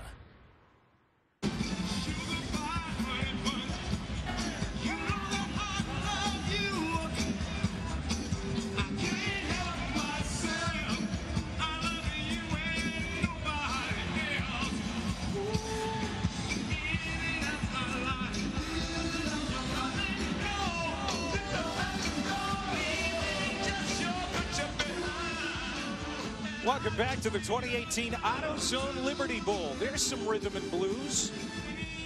Here in the home of the Blues, Memphis, Tennessee. The 4 tops performing the halftime show. Welcome back to the 60th annual AutoZone Liberty Bowl. We're at 16-14 Missouri at the half. And Oklahoma State is going to have the football here to start. Let's go look at the first half stats brought to us by ServPro. And fairly even in the first half. It was more defensive in in the first half maybe than we thought it would be. Yeah, certainly neither big-time receiver got hot with Emmanuel Hall for Missouri and then Tyron Wallace for Oklahoma State. But Missouri ran the ball very well, and that's what allowed them to control that first half. Oklahoma State's defense playing so well in the first half. Who can make a play in the fourth quarter to swing momentum? So the Cowboys down a couple, start at their own 25 here in the second half. Taylor Cornelius is going to be incomplete on first down. Let's go down to Paul Carcaterra. Opportunities in the run game with Chuba Hubbard. That's what Mike Gundy told me has to happen in this second half. He thinks that the Oklahoma State offense and their tempo has thrown Missouri and their defense for a little bit of a loop, so continued tempo as well. And then on the defensive end, they're struggling a little bit, he feels, in man coverage, Dan. Obviously, the run game has been huge for Missouri, but on the outside, you got Drew Lock. Man coverage has been a little bit of a concern with two guys down. Cornelius flares it out to Chuba Hubbard, and he's got the first down. Hubbard, 6 carries, 31 yards, rushing in the first half. That's his second catch. And a little swing out to Hubbard. They brought the receiver down. He's part of the block. Get out to him, and then to a quick completion to Tyron Johnson. So, you know, we talked about some tempo and how it helped the Oklahoma State offense. They tried to get Tyron Wallace involved early. We see tempo here again. Cornelius sets and throws, and that is caught at the 44-yard line by Wallace. And you said, we'll see how much more he can get involved here in the second half. That's a 12-yard pickup.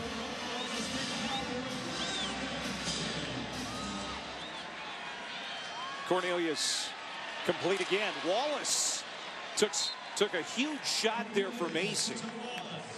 Stays on his feet to get the first down. That shot's actually on Wallace because Cornelius put the ball on his left shoulder. As a receiver, always turn to where your quarterback throws you. Cornelius had kind of put him to hope that he would turn inside. He turns outside. Pretty good collision with AC, but wide open. So they're moving Wallace around a little bit right now, hoping to get him some touches. I love seeing that from Mike Gundy and Yurcich. Cornelius now 17 of 27, 179 yards passing. They'll go back to Hubbard here as Cale Garrett makes another tackle. I want to go back to the thought of moving Tyron Wallace around because he didn't have a lot of touches in the first half. Usually they don't move him a ton on first and second down. He started this half on the left side of the field. Now we saw him go get a completion on the right side of the field. Then they put him in the slot. Now he's back on the left side of the field. Really good coaching here, getting your star player in favorable matchups. After 5 straight passes, that was the first run. They're going to go back to the air. Cornelius on the run, throwing. Wallace hung on and made the catch at the 10-yard line despite tough resistance there from AC and company. And Wallace moves the pocket. Cornelius moves the pocket, but watch Wallace lean, and then the strong hands. Ball placement's huge by Taylor Cornelius. Cornelius throws again, Wallace's way. Penalty flag comes out. Holmes is pleading his case.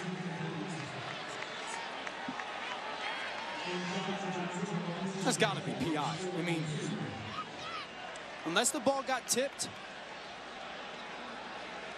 Well, Missouri's clapping. You might say it was uncatchable, a little bit behind him, but I think that's the case. The ruling on the field that there is no defensive pass interference since the pass was uncatchable. Yep. Second down.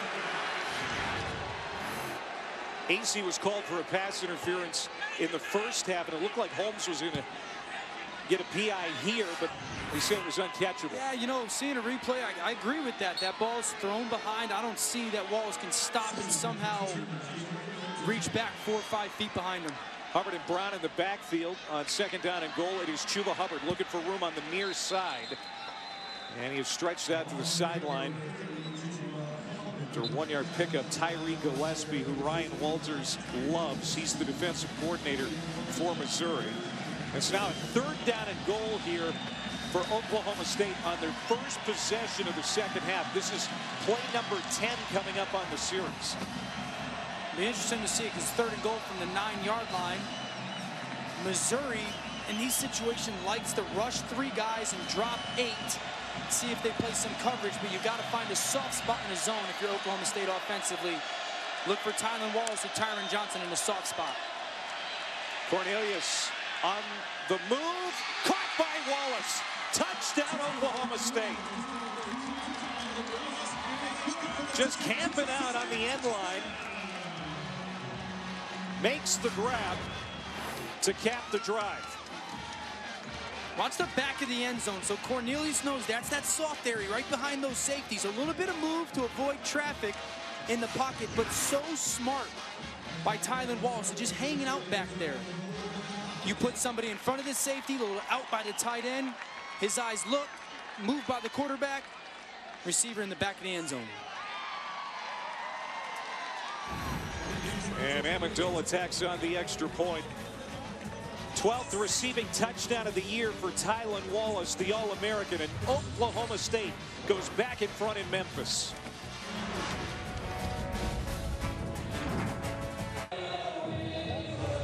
Oklahoma State head coach Mike Gundy is stylistically a legend, and he's an inspiration as well. There is a look at Tevin Long, one of the ball boys for Oklahoma State. He told me he was inspired by Mike Gundy's mullet. And guys, Tevin's got some flow. He told me also, it's gorgeous, isn't it? Some good lettuce, man. There's some good lettuce hanging out of the back. That'll look good on Beale Street later tonight during the New Year's Eve celebration. Oklahoma State regains the lead. It's now 21-16. We've had 5 lead changes in the 60th edition of the AutoZone Liberty Bowl. This is returnable for Tyler Beatty, the Memphis, Tennessee native. Gets it across the 20 down to the 21. 3rd down, how do you score a touchdown? So eyes on Tyron Wallace. He's going to run this wrap in, get to the back, that soft spot of the end zone, and then keep our eyes on the Missouri safety. You put somebody right in front of him. The tight end, his slot receiver, is going to come up, run a little out route. I'm going to jump that. And then there you go, Tyron Wallace sitting in that soft spot. They got him as part of that drive. A lot of that drive ran through him, and then he finished it. I love how Mike Gundy got him involved, and then they went to him on 3rd down. Beautiful design to get him into that back end line area. 4 catches for 51 yards for Wallace on that drive. Drew Lock hits Jalen Knox. Knox lost the football. Scooped up by the Cowboys. They've got it. Penalty flag comes out. We may have our first turnover of the game. Edison Magruder, the safety, knocked it loose. Phillips recovered for the Cowboys. We'll see what the penalty marker's about.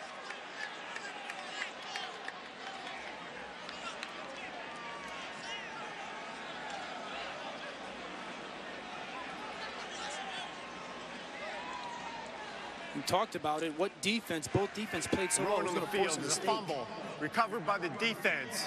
1st and 10, Oklahoma State.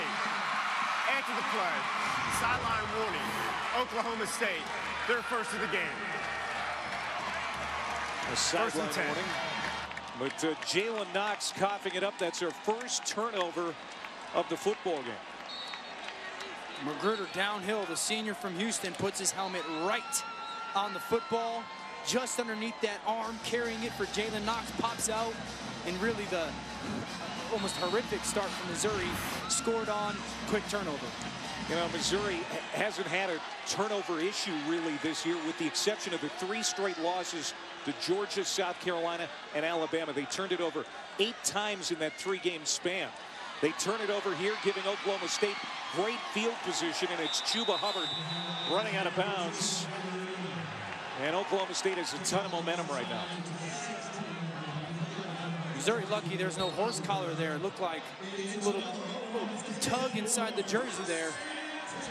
But now Oklahoma State really starting to feel good offensively, kind of dictating to Missouri what you're going to do. First down carry for Hubbard. Oklahoma State at the 16 of Missouri. That's Britton Abbott, the Cowboy back that goes in motion, sets up on the left side. Hubbard behind a good block. Spins inside the 5, down to the 4. Walter Palmore finally got him to the turf. First down, goal to go, Cowboys. You know, they motioned Britton Abbott over, and Missouri never made an adjustment numbers-wise on defense. And they had such good leverage up front, such good numbers advantage in the run game. You got double team out front with Galloway and Keys, and that's what creates that huge hole for Hubbard. Hubbard now 10 carries, 58 yards. He's in the backfield to the right of Cornelius. It is Hubbard again. Has room, has the end zone, touchdown.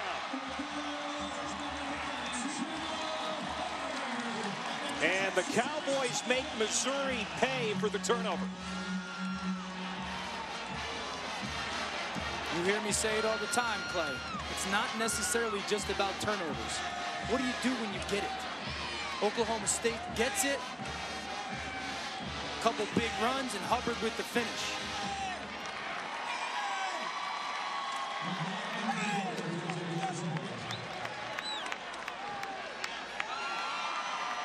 Largest lead of the game for either team. It's a 12-point spread now as Oklahoma State capitalizes on the Jalen Knox fumble. Chuba Hubbard taking it in. And the Cowboys lead it 28-16 here in Memphis.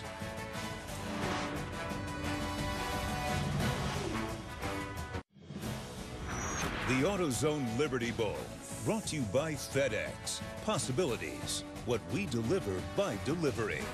State Farm, here to help life go right. And Lexus, experience amazing. Last Wednesday, the teams went to the Memphis Grizzlies game at FedEx Forum. Mike Gundy, Barry Odom there, and Executive Director of the AutoZone Liberty Bowl, Steve Earhart, and Grizzlies GM Chris Wallace presenting the jerseys. Beautiful night for football here in Memphis, Tennessee, as Mike Gundy's squad has opened up a 12-point lead. Big turnover. Found a way to score off the turnover. Plenty of time for Drew Lock and the Missouri offense. Continue to rely on that run game, and then see if you can get Emmanuel Hall a little bit more part of your offense right now. Going back to the touchdown play, so this is why Tyron Wallace matters, a Biletnikoff finalist. We see the safety, you got to go double team him. Okay, that takes a guy out of the box. And then watch the receiver up top. He just runs Christian Holmes off, and it becomes a number games. You cross Britton Abbott, there's nobody left. So you gain a numbers advantage because you have to double team Tyron Wallace. Your other receiver runs the only other guy secondary-wise left. You crossed Britton Abbott to make everybody second level hesitate, and then it's 4 one-on-one blocks. And James Washington, Oklahoma State Cowboy, won the Biletnikoff last year. Wallace nearly won it this year, as Missouri picks up 8 yards on first down with Roundtree. We talked about Casey Dunn, the wide receivers coach at Oklahoma State since 2011. He has done a great job helping recruit guys, developing guys. And they've had 3 Biletnikoff winners in the last 7 years at Oklahoma State. As Kendall Blanton continues to play well from the tight end position for Mizzou here in this football game.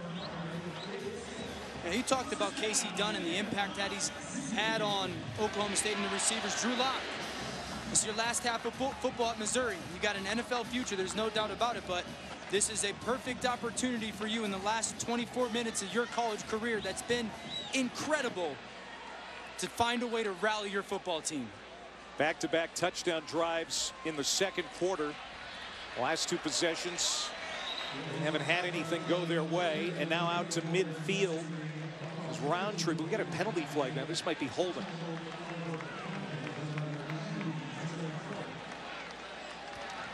Personal foul, face mask, offense, number 71, 15-yard penalty from the previous line of scrimmage. First down. Actually, a face mask on left guard Kevin Pendleton, 50-year senior out of Lee's Summit, same hometown as Drew Lock. He has started 36 of the last 38 games for the Tigers. This is his final game in a Mizzou uniform, and backs him up. Come on, man. Yeah. Offensive lineman fighting every single second physicality. Surrey had his finger up in a face mask for a second, but I don't see that as a face mask. You're not seeing it. Come on. You know, Barry Odom has done a good job building up the offensive line, the defensive line since he has taken over the Mizzou program. He felt to compete in the SEC, we got to start there.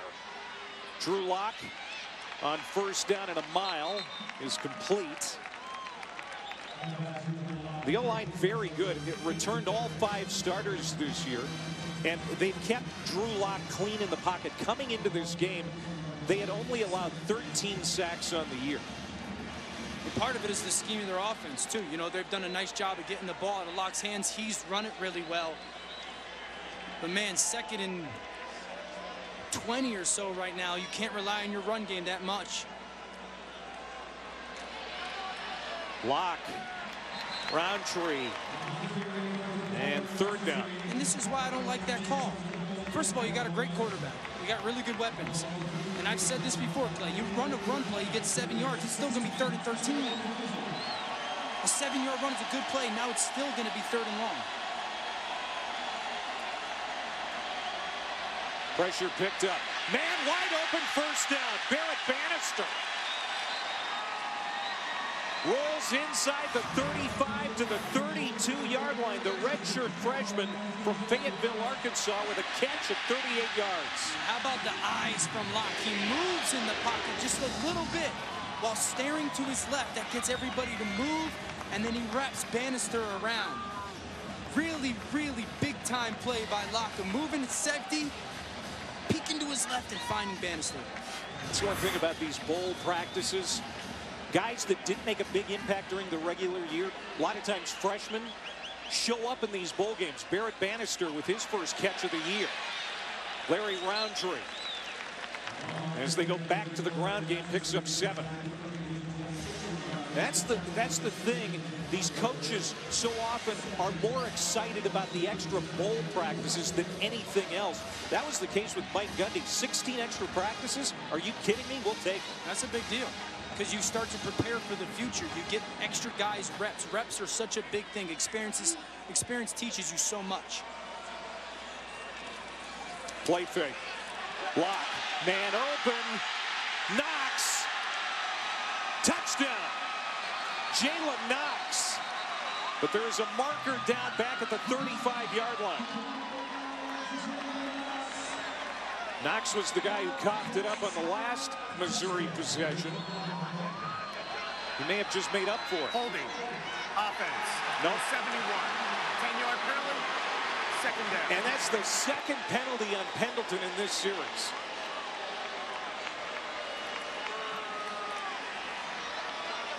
So take the points off the board. I was just going to say, what an impressive drive and answer from Missouri and Jalen Knox. Just the left guard, 5th-year senior, just lost his balance. Those are really difficult calls for those officials, too. Once you see a guy go to the ground, someone falls on him, I think it's almost instinct for those guys to throw a flag.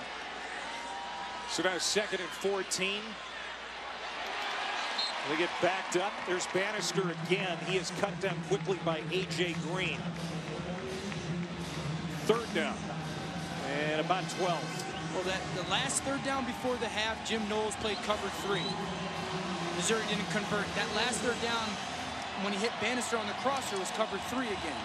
Does Derek Dooley have another cover 3 beater, and does Jim Knowles switch up his coverage? He's played so much middle field open cover 2. Right now, it looks like it could be a cover 3 or a man-to-man. Who's going to win? Here comes the Oklahoma State defense, chasing Locke around. Got it away. Caught! Jonathan Johnson. Down to the 14-yard line. Drew Lock. Great patience waiting for his receiver to get open. Well, Pendleton got beat. But that's a big-time play, Clay. Drew Lock has put a lot on tape today that NFL scouts are going to absolutely love. That play might be the best one. And now 1st and 10 from the 14, back to Roundtree, spinning out of tackles. gets it down to the 10. And now Drew Lock over 12,000 yards passing in his career.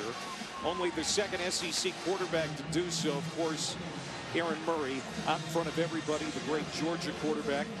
But Drew Lock trying to lead his team back here in the AutoZone Liberty Bowl, his final game at Mizzou. Roundtree bouncing off of bodies again. It'll be third down and a long 3 coming up. As Edison, Magruder, and Phillips combined on that stop. I think the thing that's been most impressive out of Lock tonight, he's played his biggest on third down. He has made some huge third down throws. We've seen it in the red zone. He's going to need another one now. We talked about how Oklahoma State loves the combo, that combo coverage. They're so good down in the red zone. Let's see if Missouri can get a matchup. Can they find that guy that could be in one-on-one coverage? 3 down front right now. They might try to pop a run. Knox goes in motion to the right. Lock looking his way. Now comes back over the middle. Incomplete. He was trying to find Knox coming back to the middle of the field. And so now it's 4th down. I had him. You gave Knox just a little double move. You put him in front of the linebacker, hesitate for a second. He thinks you're sitting down, and then you go over the top. Lock, all he needed to do was put a little air on that ball, throw it up high, face masker higher in the back of the end zone. It would have been an easy touchdown. So Mizzou had converted 7 of its last 8 on third down. Oklahoma State with the stop, and McCann comes out for a 26-yarder. He's hit from 24.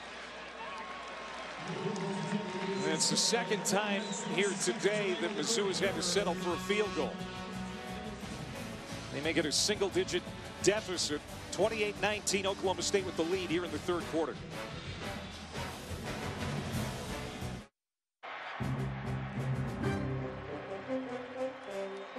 Marked an end to a remarkable career. Alabama head coach Paul Bear Bryant roaming the sidelines for the final time.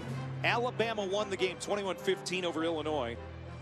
The 323rd win for the Bear and the last in his Hall of Fame career. Missouri scores for the first time here in the second half back at the AutoZone Liberty Bowl. It's now 28-19 Oklahoma State. Missouri needed points, but they wanted a touchdown. It's good points. But right now the difference in the game is Oklahoma State has not been forced to kick any field goals. Yeah. And Oklahoma State's defense, that really good red zone defense, has forced Missouri to kick 2. 12-play, 67-yard drive, 26-yard field goal by McCann, who's set to kick off again.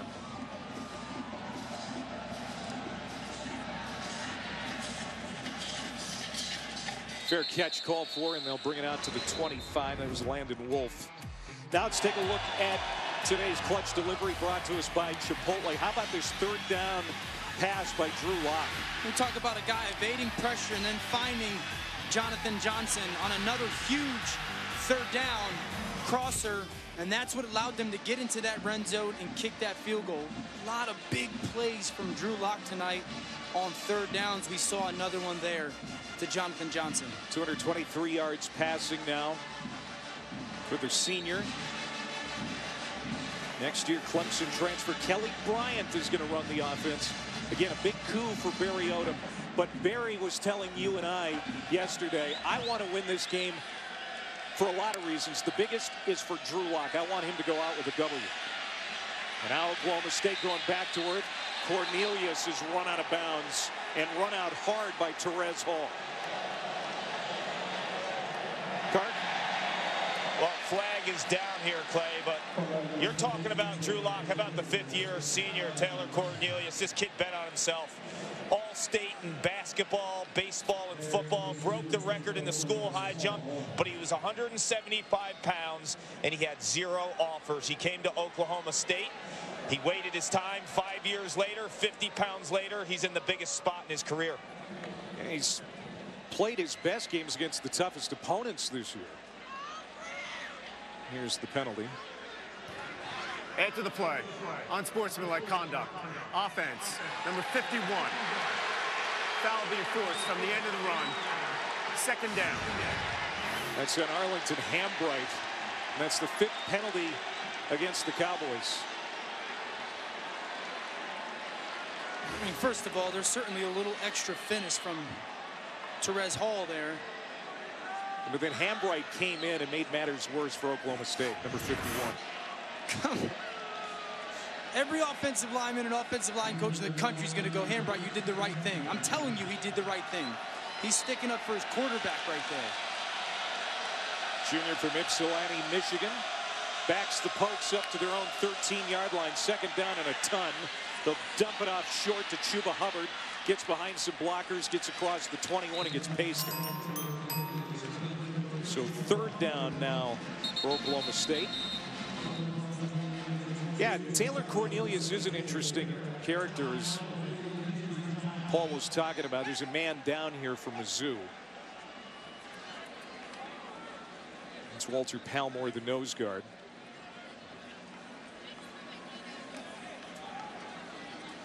Unfortunately, we haven't had a lot of injuries here tonight. We were talking about Cornelius. Huge numbers against Texas and Oklahoma. Threw for 501 yards against the Sooners. We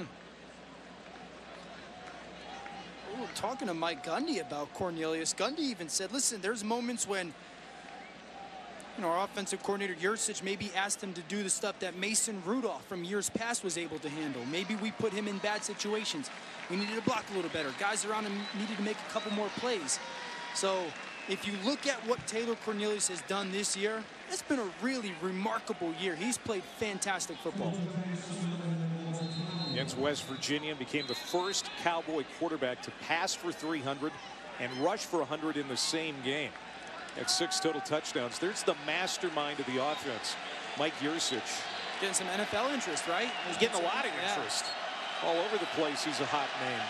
But he has stayed loyal to Mike Gundy, who hired him away from Division II Shippensburg 6 years ago. Cornelius lofting it up. Contact in the secondary again. How about Tyron Johnson? Coming down with the catch, but there is a flag down at the 22.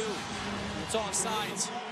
Missouri has shown this on tape a little bit to jump off sides on third down. Cornelius uses cadence, knows he's got a free play to Tyron Johnson downfield, and an awesome catch. Defense, number 95. Penalties decline. Resume the play. First down. What a catch by Tyron Johnson. 32-yard reception. This is a star-type play. He's falling down, catching the ball, falling down, fully extended, and then the wherewithal, the awareness to pull it into his belly, secure the catch. They just keep churning out receivers at Oklahoma State. 3 guys who are on the team last year went to the NFL. NFL talent on this roster this year. Cornelius going deep down the middle, has a man, caught, touchdown. It's Johnson with another pretty play. He just took over this series. A 46-yard touchdown pass from Taylor Cornelius. Taylor Cornelius saying, hey, Drew Lock, not so fast. I can play a little bit too.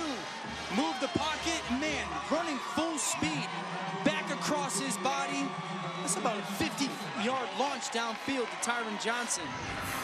This Oklahoma State offense so hard to stop when your quarterback is seeing the field, he's being aggressive, and receivers are making plays downfield. Second touchdown grab for Johnson. 4th touchdown pass for Cornelius. It's a quick drive. In a minute and 12, the Cowboys get it in the end zone. 4 plays, 75 yards. And now the lead is 35-19. Watch Bledsoe, the safety. They're going to move the pocket to Cornelius, so he's going to roll out. He's a safety in middle field right now. Stare to Tylan Walls. Just get him out enough, and that's what opens that middle field, that downfield shot to Tyron Johnson. So that move of the pocket, and then Cornelius staring to his right to Tylan Walls opens up the middle of the field for Tyron Johnson. Oklahoma State here in the second half. 3 drives, 3 touchdowns. 189 yards of offense in the quarter. Man, how impressive has the play calling been from Oklahoma State this second half? They got Tyron Walls involved a bunch, and then some shots downfield. And they're missing 3 offensive starters. Justice Hill, who we talked about, their star running back, sitting this game out. Jelani Woods, their starting tight end, is nicked up. And right guard Larry Williams sitting the game out. He's prepping for the draft. All right, let's look at the hot topics around college football, brought to us by Outback Steakhouse. Alabama-Clemson Part 4. What do you like? Listen, Rocky IV was a great movie, one of the all-time greats. Maybe we can get another all-time great game. I love Clemson. Alabama's fantastic, but I love Clemson. We've talked about UCF and LSU. And then is this Dwayne Haskins' last game out at the Rose Bowl? You know, we're seeing a guy tonight that could be. Haskins certainly could be the first quarterback taken off the board. Whether he declares or not, we don't know. He's Dan Orlovsky. I'm Clay Matvick. Paul Carcaterra down on the sidelines. He can't wait to hit Beale Street after this ballgame. As Missouri may have lost it again. They get lucky. It goes out of bounds. A.J. Green took a whack at it, popped it loose out of the hands of Tyler Beatty, and Missouri nearly coughed it up for the second time in the half. Don't forget, Beatty's only about 185 pounds. And A.J. Green just gets the nose of that ball and rips it out. Fortunate enough for it to be on the sideline. And turnovers, you know, Oklahoma State has not been great in the turnover margin this year. Only about 112th in the country, 114th in the country. They got one tonight, almost got another one there. Second down and 13. Locke sprinting out. He's going to keep it on the option play. Good decision. He's got the first down, or at least close to, as we go down to Clark. Well, no Emmanuel Hall, gentlemen. He's their best receiver. He's been out. Remember, he strained his groin and missed 4 games earlier this season. He's on the sideline, no medical attention. He has his helmet, but he's limping around walking. That is bad news for Mizzou, as they're going to pick up the first down here with Roundtree. But Emmanuel Hall might be their MVP. The Tigers went 1-3 when he was injured during the year with that groin that Cart talked about. 7-1 when he played. Well, first of all, he's a matchup nightmare. He wins in one-on-one a lot. And then we've talked about how he affects defenses and do you double team him.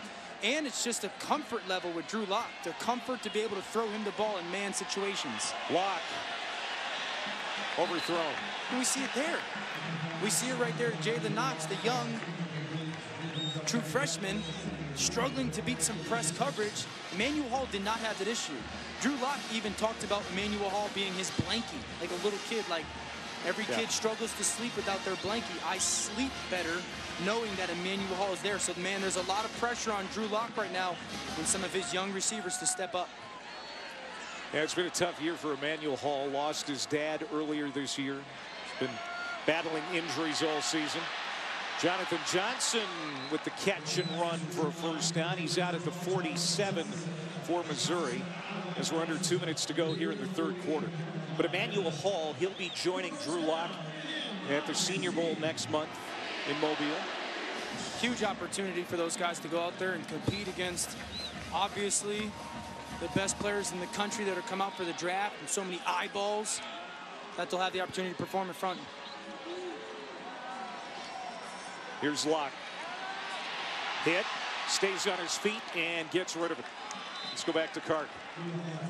Emmanuel Hall, he's played with a heavy heart this season. His father, Dayton Hall, passed away unexpectedly on October 11th, and football was his escape back to normalcy. His teammates and guys like Drew Lock and the brotherhood of this Missouri team, led by Barry Odom, the head coach, allowed him to kind of get back on track. And he mentioned that the world doesn't stop, and it was so critical for him to be back with his team and really not miss a beat.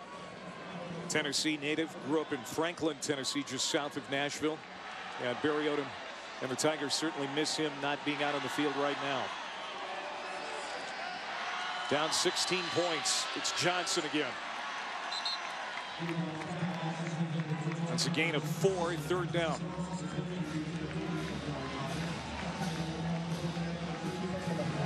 job getting a little screen, wide receiver screen to get the 3rd and 5. And this is where Emmanuel Hall would be so big. The comfort level, I got to think that they're thinking Jonathan Johnson, find a way to get him the ball. Barrett Bannister's had a nice second half on 3rd down. Does Jim Knowles come after Drew Lock, knowing that Hall's out? He is bringing heat. Lock gets rid of it. Has a man. Johnson can't make the catch. Incomplete. As Tanner McAllister did a nice job in coverage. Again, it's a thin secondary right now for Oklahoma State, but McAllister held his ground. Drew Lock had him. Jim Knowles does. He brings it all-out pressure, leaves him one-on-one. Drew Lock's got to hang in that pocket and push that ball downfield. Jonathan Johnson won. So they're going to go for it here on 4th and 6. They need the 42-yard line of Oklahoma State. Here it comes again, Clay. Looks like it's going to be all-out pressure again. First 4th down attempt of the game for either team. Again, pressure, incomplete. Oklahoma State will take over with great field position. Intended for Cam Scott. Jim Knowles, well done. Previous play on 3rd down, came after him with the all-out pressure. That same look on 4th, and they blows out of play zone. It's going to be a great New Year's Day tomorrow on ESPN. LSU, UCF, Washington, Ohio State. PlayStation Fiesta Bowl, then the granddaddy of them all, the Rose Bowl game presented by Northwestern Mutual, and finally, number 15, Texas, number 5, Georgia, the All-State Sugar Bowl. Yeah, Jim Knowles, first-year defensive coordinator for Oklahoma State, spent the last 8 years at Duke. There's a big difference between the ACC and the Big 12, but he has done a great job with this group here today. Cornelius, he's had a great afternoon. He's incomplete on 1st down, intended for Wallace. DeMarcus Acey in a battle of number 2s. He's going to win that little battle. There you see Jim Knowles. I just loved what he did there on 3rd down, that last drive. He showed a look, and he came after Drew Lock, played everybody in man and blitzed. 4th down, showed him the exact same look, and then blew out of there and played zone coverage. It changes the way the quarterback sees it. The offensive line's got to communicate differently. That is good coaching. That's how you get your players to play successful. He's really leaned on a veteran defensive line this year. Chuba Hubbard. Big run. 12-yard pickup and a 1st down for the Cowboys. As we go under 30 seconds to play here in the 3rd quarter. A little draw. And then Hambright and Keys get up in space, out in front of blocks. Some big holes tonight for Chuba Hubbard. Cornelius already has 4 touchdown passes. Taking a deep shot for Wallace again. And another penalty flag. Boy, this Missouri secondary continues to struggle with the offensive weapons of the Cowboys. Pass interference. Defense. 2. 15-yard penalty. Singling him up. From the previous line of scrimmage. Singling up Taylor Wallace. That's First hard. down. Cornelius took a shot, but you see him hanging in that pocket, pushing the ball downfield. You talked about it, Clay. 5th-year senior, waited his time. This is his opportunity. He's had a huge afternoon and not blinking to any kind of pressure.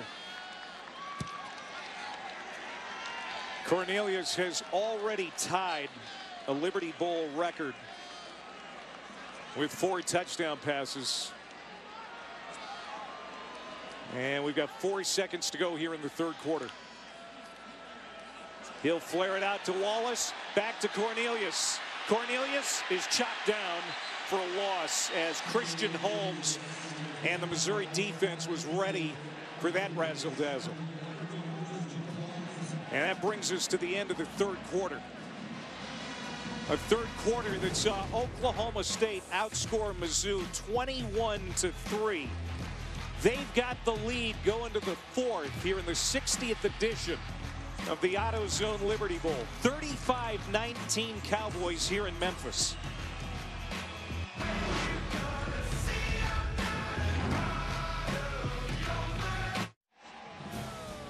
Welcome back to the 2018 AutoZone Liberty Bowl as part of Capital One Bowl Mania.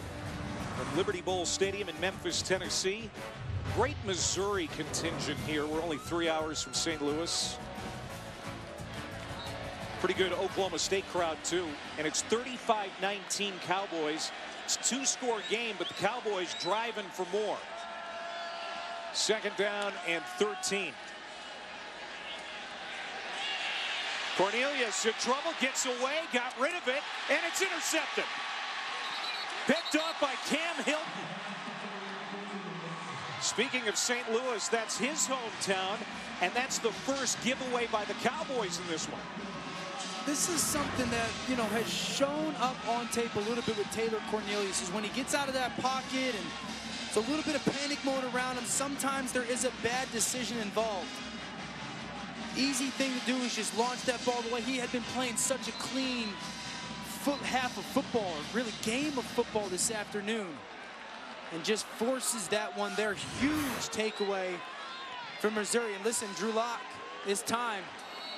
It's time to put something on his shoulders. To go both Barry Odom and Derek Dooley.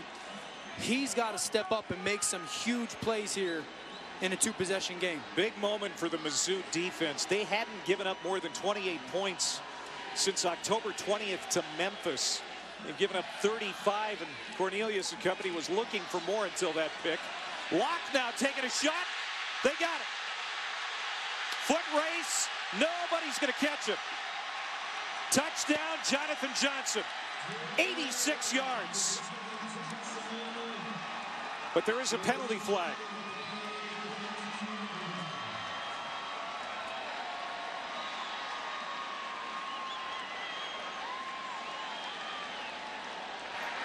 The roaring on the field is a touchdown. After the play, sideline warning. Missouri, they're first of the game. Jonathan Johnson, the Memphis, Tennessee native, having a nice day here today, especially with Emmanuel Hall nicked up. And just like that, the game's momentum has swung again. I love the call, being aggressive on 1st down. Find a way to throw the ball downfield with the big arm block. And now you got to go to your 2-play package. If you're Missouri on offense, your 2-point play package, knowing that if you get that here, it cuts it to an 8-point ball game. Longest pass play of the year for Drew Lock and the Missouri offense. And the Tigers lining up to go for 2. And you can see they kick the ball. They have the officials move the ball to the left hash. They obviously have a very specific play that they want to get to in their game plan.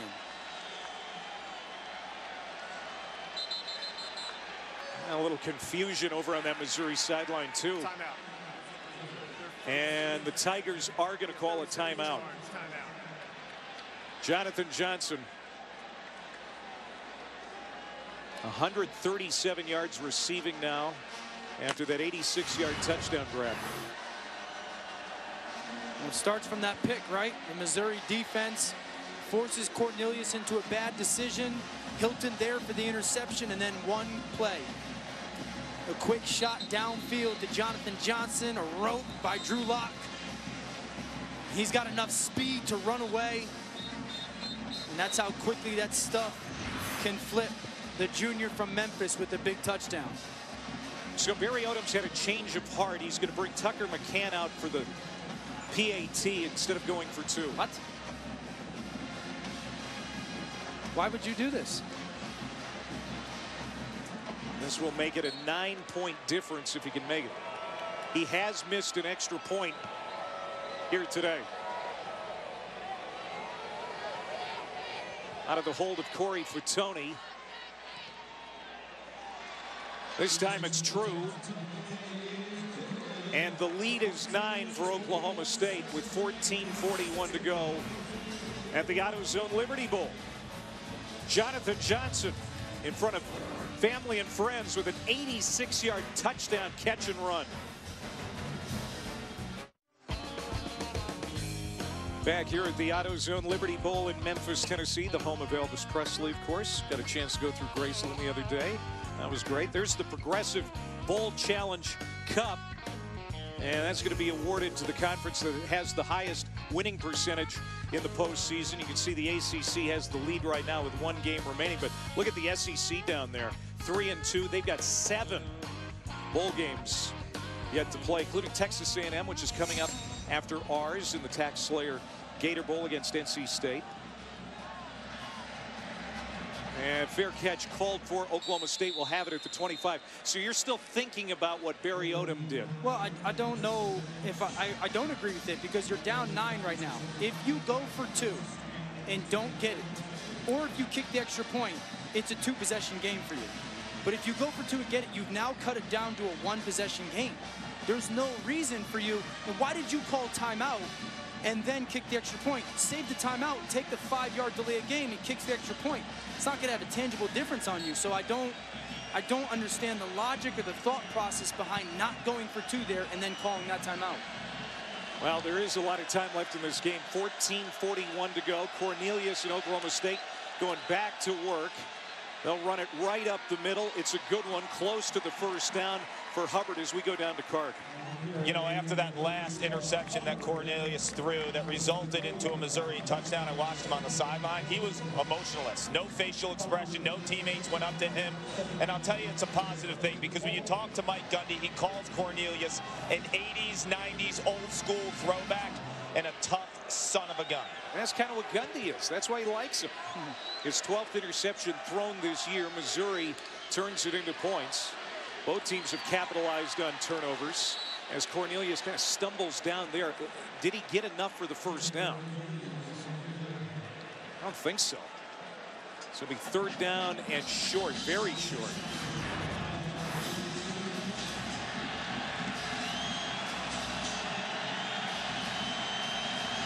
He just slipped. But they'll pick it up as Cornelius, who's been a very good runner throughout the year, moves the chains. Oklahoma State leading 35-26, a game where Mike Gundy's team is the underdog. They're playing like it. They are playing inspired football, both really on offense and on defense. And this is a team that, with the win, they get their 13th straight winning season. This is a program that has been built to be one of the better ones in the country year in, year out, certainly in the Big 12. Yeah, they haven't had a losing season since '05. That was Gundy's first year. Hubbard, great moves. He's got the first down and more. Finally ushered out of bounds near the 30-yard line by Tyree Gillespie. What a run by Chuba Hubbard. No Justice Hill, but Hubbard has been just fine carrying this Oklahoma State running game today. And I know Justice Hill is a big-time player, but man, to get to see Chuba Hubbard and what he's going to be for the future of this football program, you're sitting there going, man, this could be a blessing in disguise in a way, that we've gotten to see this kid get the brunt of the carries for this bowl game. He's over 100 yards now, 116 on 14 carries. As L.D. Brown checks in. Hubbard catching his breath. Cornelius pumps. All kinds of time to throw. Now forced out of the pocket.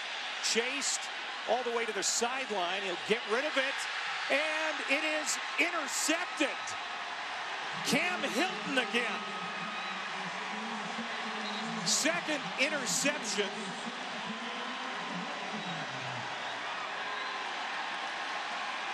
As Cornelius forced that one into the end zone and Hilton picked it off. The ruling on the field was that the quarterback was still in bounds when he released the pass. It's almost that same play as the previous pick by Hilton.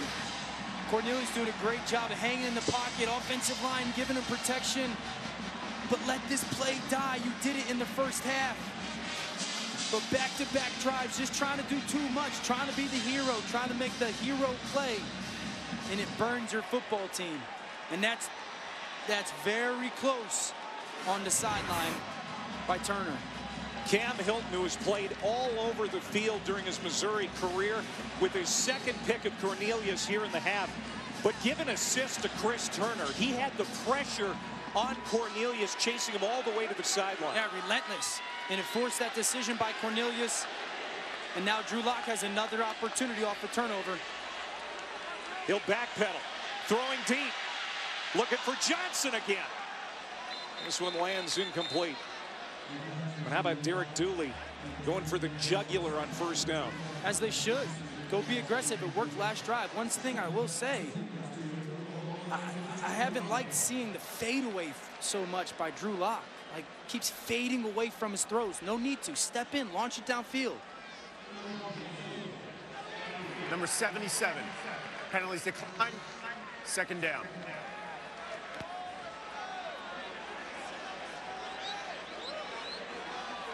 How excited was Derek Dooley when we talked to him last night about being back in the SEC, working with Drew Lock, with Kelly Bryant coming. Trying to come back down 9. Oh, what a hit! Kima Siverand just laid out Dominic Jacinto, and you hope Jacinto's okay. Incomplete pass. Grad transfer from Texas A&M. Kima Siverand, 6'1", 200 pounds, and he just tattooed Dominic Jacinto. And that's on Drew Lock. As a quarterback, when you're throwing that ball out to the flat, you have to see that corner playing cover 2, squat corner. You gotta make sure you see him. The number one reason, shots like this. You gotta see that corner. Oh, you can't lay your guy out like that.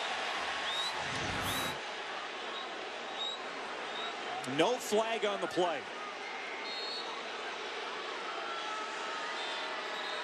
And now we may get a targeting call from upstairs.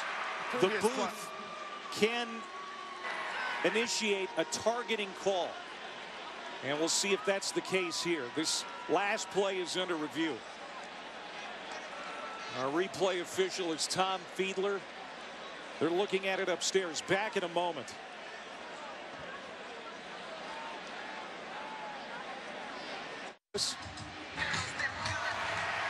After further review, it's been determined that number 5 did target the receiver.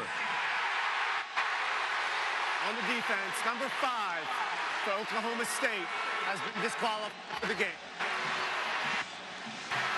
Kima Siverand, the second Oklahoma State defensive back, ejected from this game. Rodarius Williams was tossed for targeting in the first half. Watch the crown of the helmet. That's what happens with Siverand right here. He dips his head, crown of the helmet, right into Jacinto. You lead with that right there. Yep. That's the right call. Letter by the law.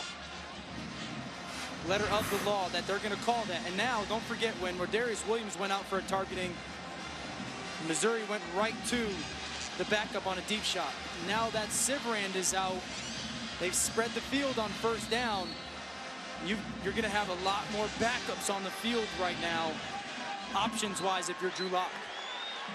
Green and Ballas, the only 2 experienced corners left available for Oklahoma State. They're going to pick on Ballas, and there's another penalty flag.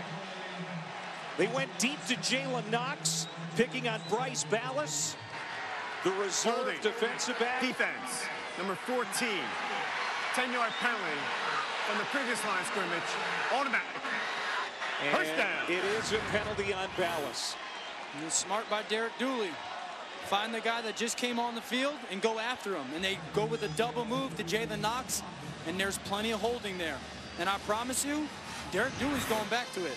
And for Jim Knowles, the defensive coordinator for Oklahoma State, you might have to start thinking about playing a lot more zone, especially early right here. Let those guys get into action and feel blood flow a little bit. But if you're Derek Dooley, keep taking your shots. See what Oklahoma State reserves have. A young secondary. Anyway, 108th in the country in pass defense. Now thin because of targeting calls. And Missouri wants to talk about their next move. Down by 9 with 12:02 to go.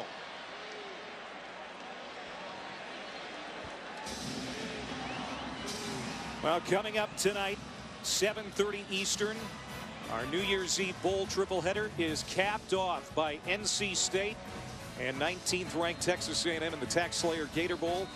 First meeting between these two. It's also live on the ESPN app. NC State quarterback Ryan Finley, another excellent quarterback who's got an NFL future. He plays for the Wolfpack. His final game. He got some big-time receivers, too. Both those schools have some really good receivers that those quarterbacks can chuck it to. So we'll see what Derek Dooley and the Missouri offense draw up here. Larry Roundtree is in the backfield with Locke. Two receivers to the right. They pitch it to Roundtree. Escapes a tackle. Gets to midfield. Still on his feet. To the 30. To the 20. Has a blocker. Goodbye touchdown. 55 yards for Roundtree.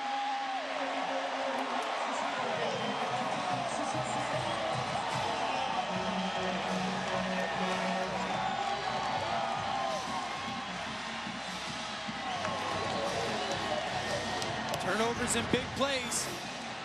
Back-to-back turnovers. He scored on the first one. Now a little option pitch.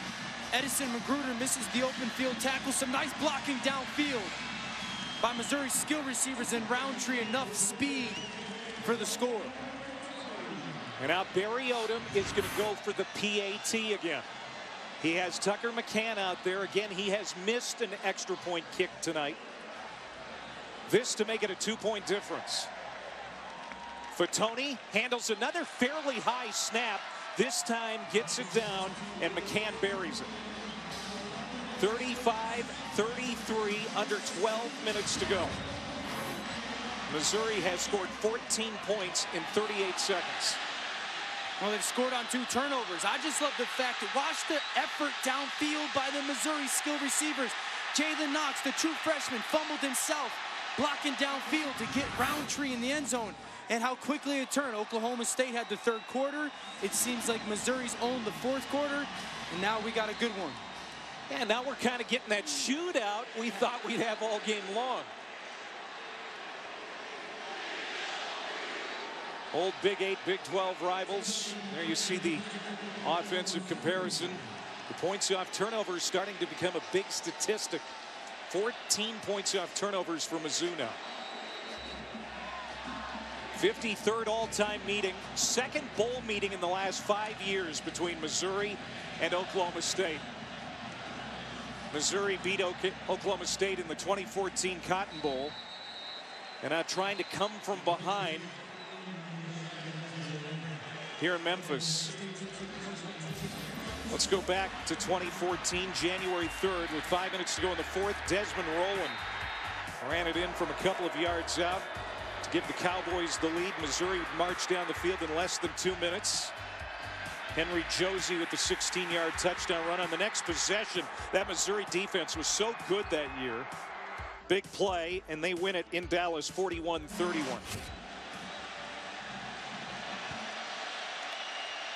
Cornelius has been rattled here in the second half. Dylan Stoner on the catch. He was active early. Gets to the 30-yard line. The good thing is Oklahoma State's been in a lot of tight games this year. They've been in a lot of big fourth quarter moments. They'll handle this well. They haven't won away from Stillwater but once this year. That was in September at Kansas. Cornelius airs it out. Incomplete. He wanted Wallace. And DeMarcus Acey continues to be a favorite target of Cornelius. They keep going after the Missouri defensive back. Well, you see Cornelius with his arms up. He's thinking he got offsides. He's thinking he got Missouri to jump offside, so he just took that shot downfield as a free play. And from up here, it looked like Missouri jumped offsides. Looked like Jordan Elliott had crossed the line of scrimmage. We can't be missing that if we're officials.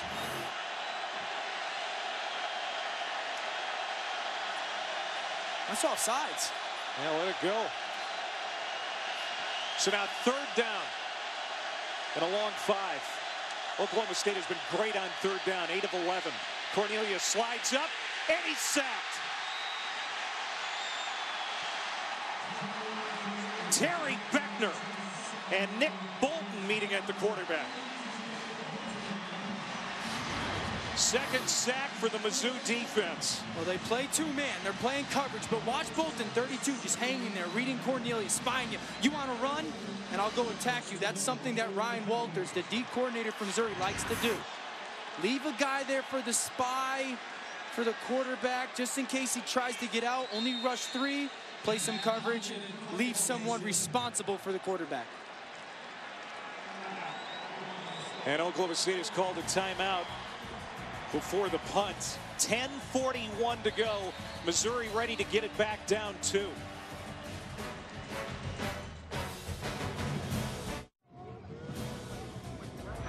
The AutoZone Liberty Bowl, brought to you by AutoZone. Helping you get more done is what we do best. Get in the zone. AutoZone. Wendy's. Get Wendy's delivered right to your door with DoorDash. And TD Ameritrade. The AutoZone Liberty Bowl parade down on Beale Street. 35-33 Cowboys. So we're back at the 2018 AutoZone Liberty Bowl as part of Capital One Bowl Mania. Mike Gundy had to call timeout because they only had 10 guys on the field for that punt. So now they've got 11 out there. This will be the first punt of the half for either team. It's a fake. Hockett won't get there. About 3 yards short. Ronell Perkins stepped up, knocked him out of bounds.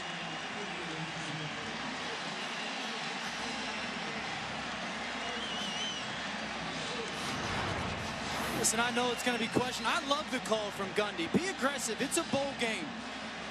He's got a little seam if he's just able. Listen, he's a punter. They're not used to running in. Maybe cut inside. I love the aggressive call by Mike Gundy. And I love the fact that Ronell Perkins, the junior, stays home and does his job.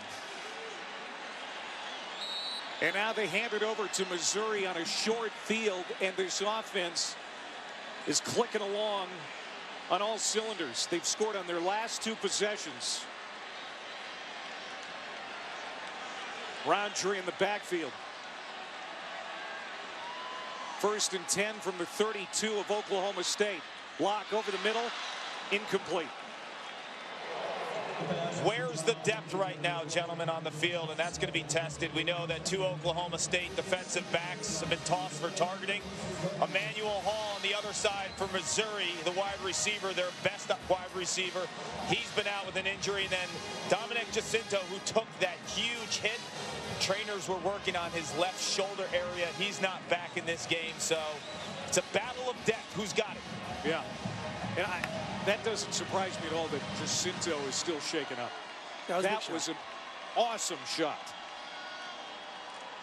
Kima Siverand was thrown out of the game for targeting on the hip. Now here's Jonathan Johnson, already a career-high day for receiving yards.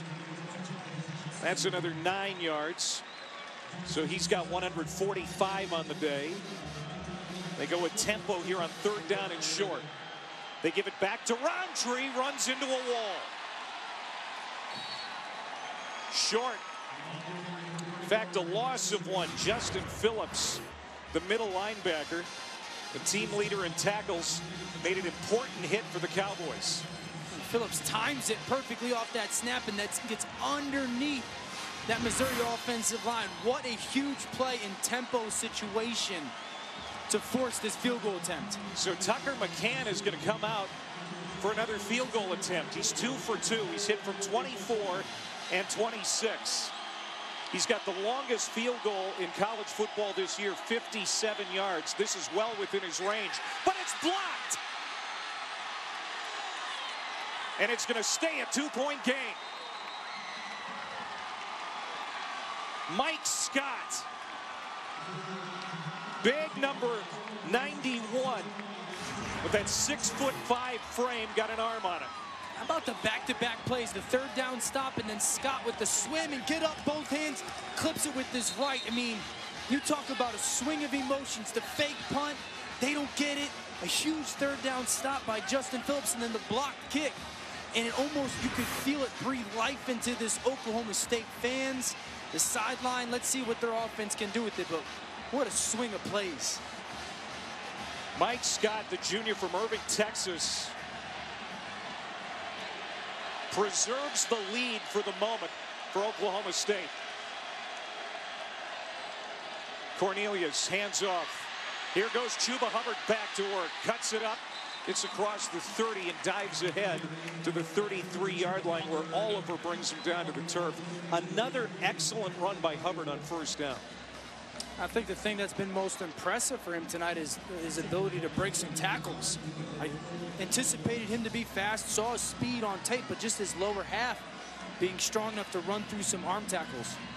He's got 125 on the ground on 15 carries plus a touchdown. He went over 100 this year against the Sooners and scored 3 touchdowns in the Bedlam game. And that's a first down for Hubbard as Cale Garrett makes the tackle. So what is the strategy here for Oklahoma State? Well, you've got to take a shot if you're Cornelius and Mike Yurcich offensively. Take a shot downfield on these low safeties at some point here on first or second down. They'll keep it on the ground. Spinning across the 40 is Hubbard, and it'll be Garrett with another tackle. That's a gain of 4. So at least for now, Oklahoma State leaning to the conservative side with a 2-point lead as we go under 8 minutes. You're going to run your offense. If you're Mike Gundy and Mike Yurcich, you're going to run your offense. Continue to utilize clock, but man, there's so much time left. You've seen the explosiveness of Missouri, but look, their safeties are low. You're going to use a play-action shot at some point down the field. And here it is. Cornelius getting heated up, incomplete. Tried to dump it off to the safety valve, Hubbard. 458 yards of offense for Cornelius and the Cowboys. They average 500, 10th in the nation. And now a third down and fairly long for Mike Yurcich, the offensive coordinator.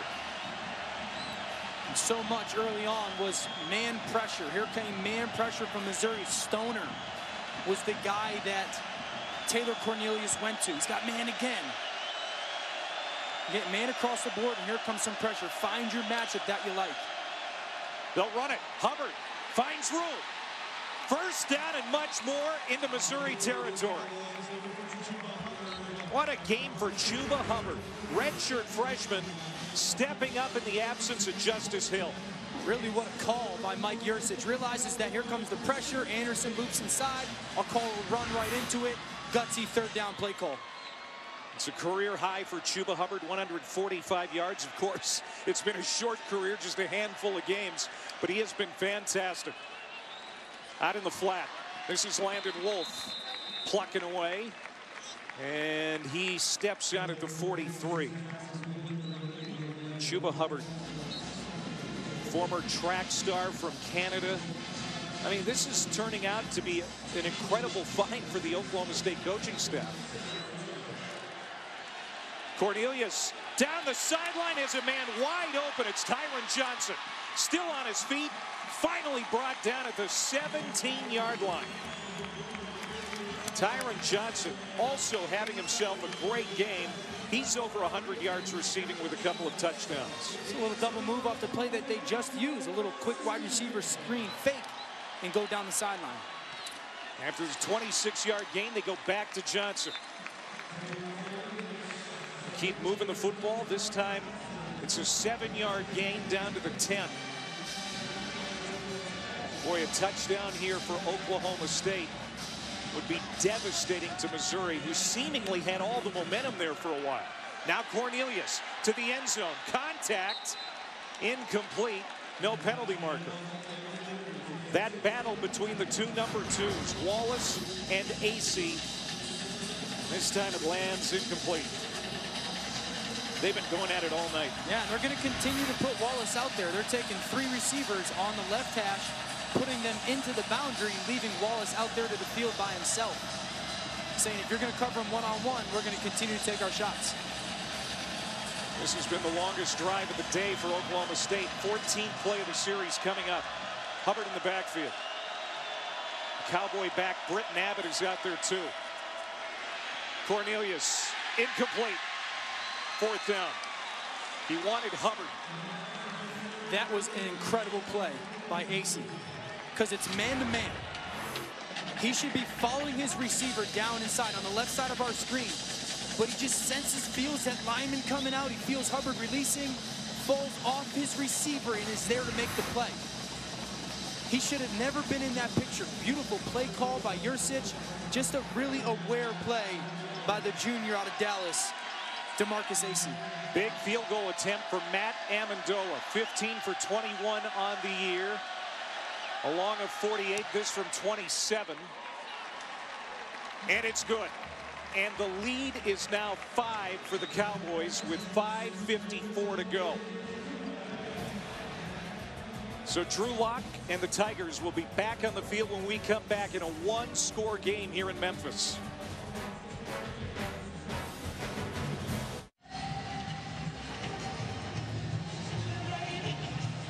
This has turned into a good one.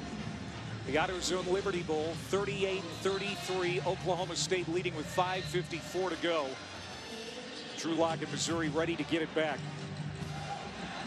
Oklahoma State trying to avoid its first losing season since 2005. That was Mike Gundy's first season at Oklahoma State. Barry Odom and the Tigers trying to come back, get to their 9th win on the year. And the Tigers will start with a long field. They've got to go 90 yards. Tonight after the Tax Slayer Gator Bowl, ringing the new year with SportsCenter, hosted by Scott Van Pelt. You'll have Kirk Herbstreit and Jesse Palmer previewing the Rose and Sugar Bowls, plus the Rockets, Thunder, and Warriors all in action. And the worst beats of the weekend. And SVP will talk to Ryan Clark about the Steelers drama with Antonio Brown and everything going on there. The last SportsCenter of 2018 with SVP tonight after NC State, Texas A&M. Happy New Year, everybody. Alongside Dan Orlovsky and Paul Carcaterra, I'm Clay Matvick from the 60th annual AutoZone Liberty Bowl in Memphis, Tennessee. Let's see if the future NFL star can bring the Tigers back. That's going to be incomplete on first down. He wanted Jalen Knox, who was ripping up the sideline, trying to get away from the defender. Again, no Emmanuel Hall, the favorite target of Drew Lock, has been banged up. Jim Knowles continues to play man-to-man for Oklahoma State's defense. Ballas doing a nice job of squeezing Jalen Knox to the sideline. Pressure coming off the edge. Picked up nicely. Lock is complete on the slant. Into plus territory is Johnson. And they'll mark him down at the 43 of Oklahoma State, a gain of 32. Well, it's man again. Watch Blanton cross your screen. That takes the linebacker away. That opens up that hole for Jonathan Johnson. Jim Knowles got to start thinking about man play, maybe playing some zone. You're not matching up right now. They'll go back to Roundtree, who's been spectacular. Look at that run. Spinning out of a tackle and lunging ahead to the 35-yard line, a pickup of 8 yards. Jarek Bernard, the safety, finally got him down. And a really nice balance by Roundtree again. Displayed so many traits tonight that are so encouraging for his future. And now Missouri trying to go with tempo, and that's a false start, I think.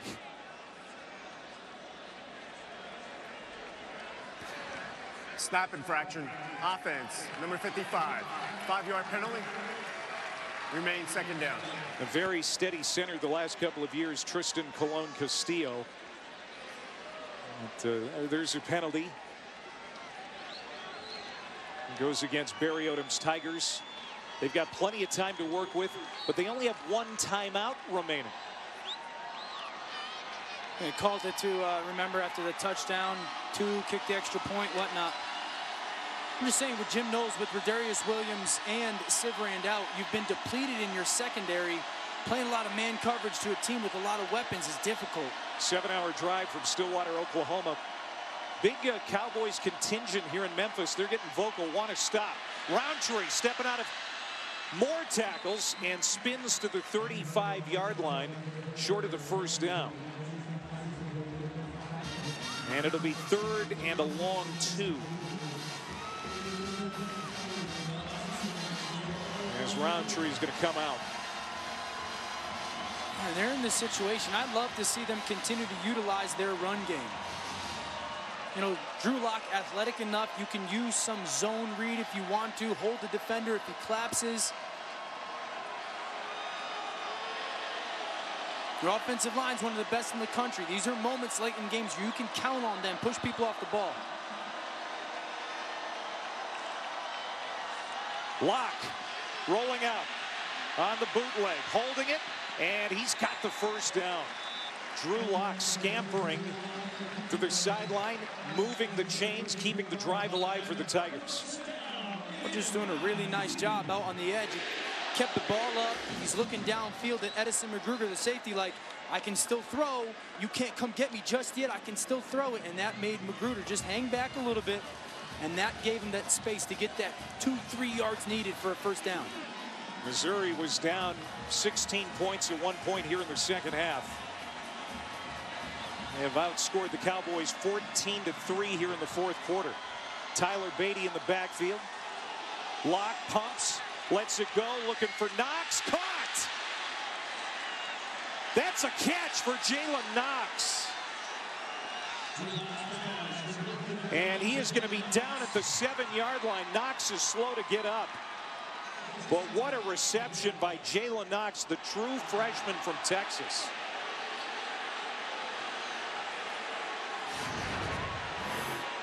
And Jalen Knox has really stepped up in this second half. Another double move. Let's see if he gets that left foot down before. Oh. Looks like he might have just gotten that foot down before Kolby Peele comes over.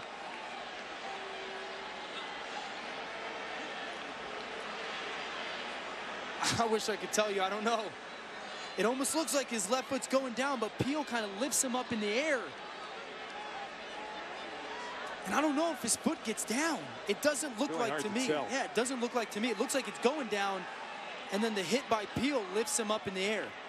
A lot of big plays for Missouri in this ball game. That's the 10th play of 20 yards or more if it stands. And it's got to be indisputable video evidence to overturn any call on the field.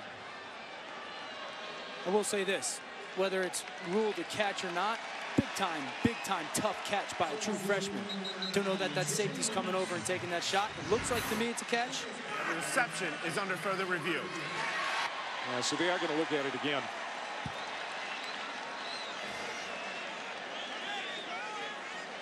I don't know if there's enough evidence on video to say that that is not a catch.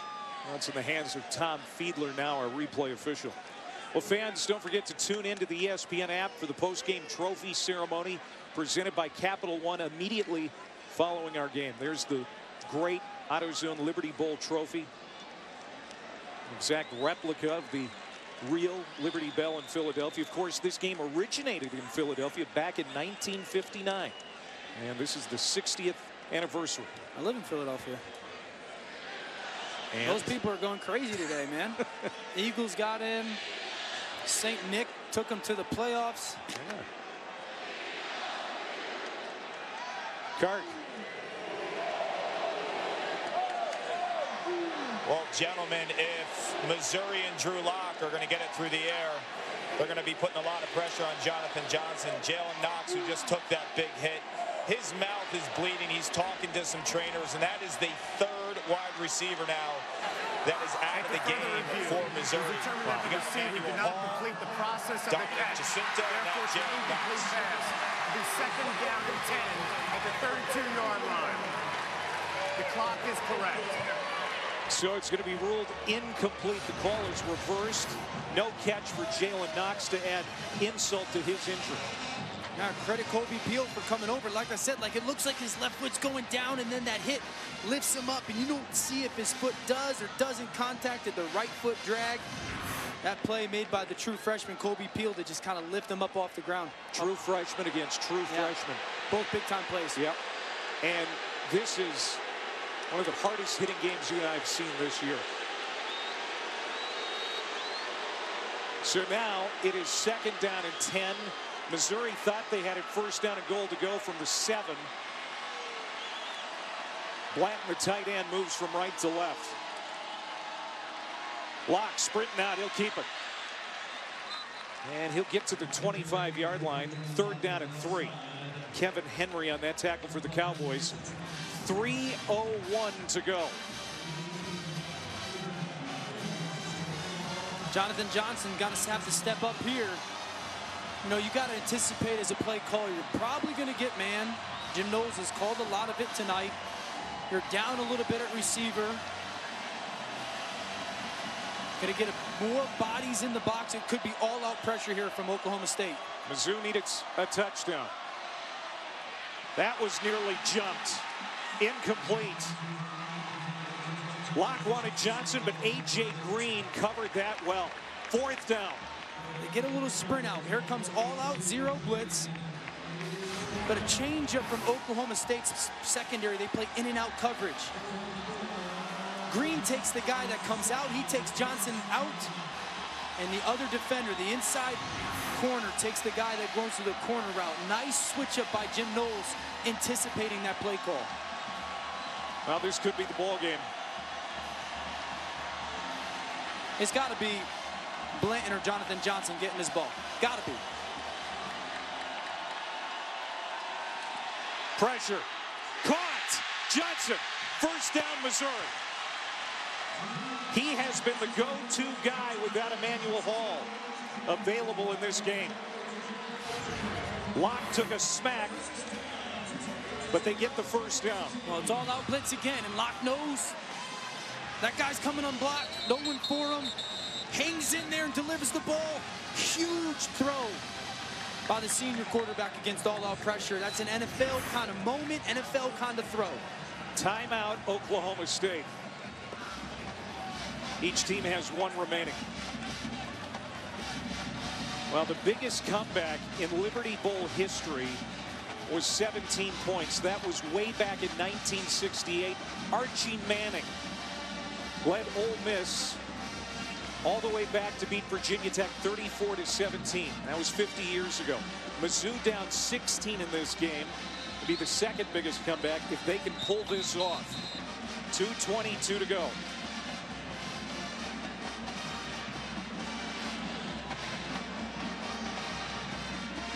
Now Missouri is down in this ball game still in large part because of some bad special teams.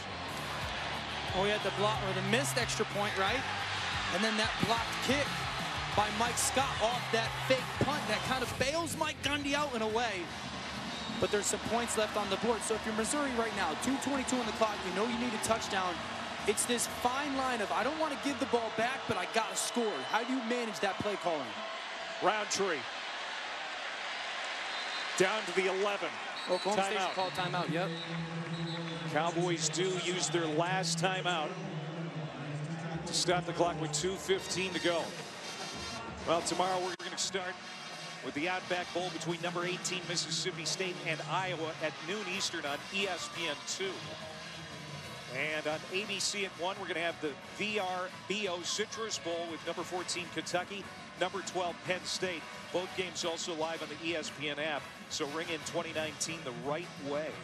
You know, the Kentucky game was a real disappointing loss for Mizzou. They had a 11-point lead in the 4th quarter. It got away. They lost on a time down last play of the game. Questionable call on AC, too.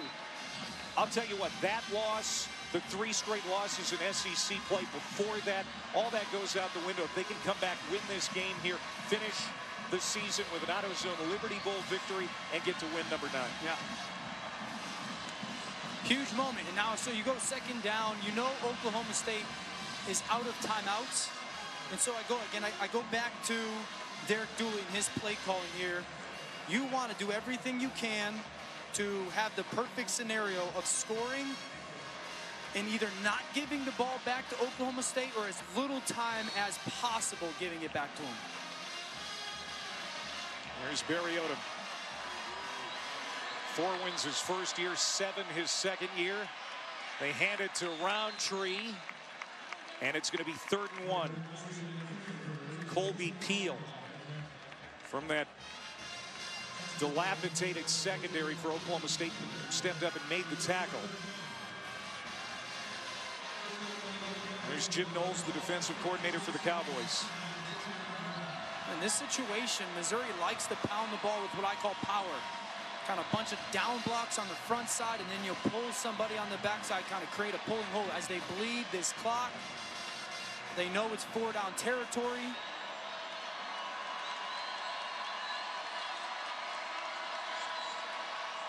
Roundtree.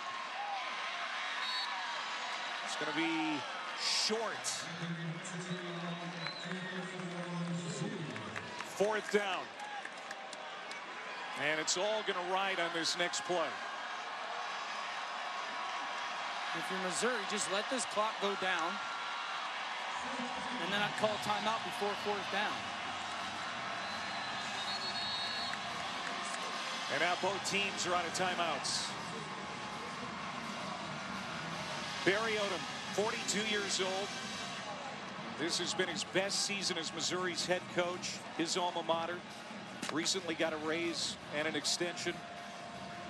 Born in Lawton, Oklahoma. He's very proud that he's a representative of that state. He's got a lot of friends in Oklahoma. In fact, his nephew Barron is on the Oklahoma State roster. But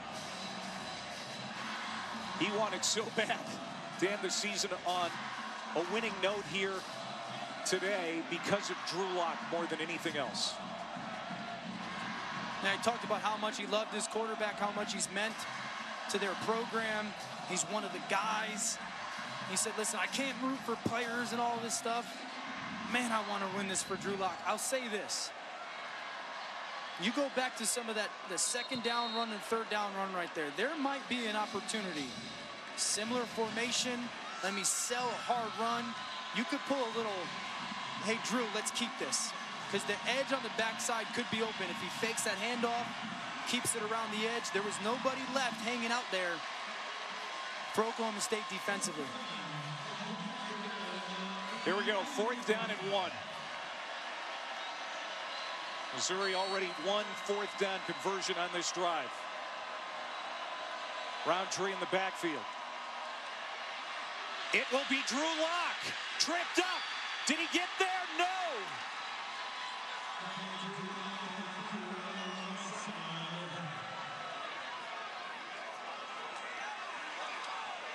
They're going to mark him well short.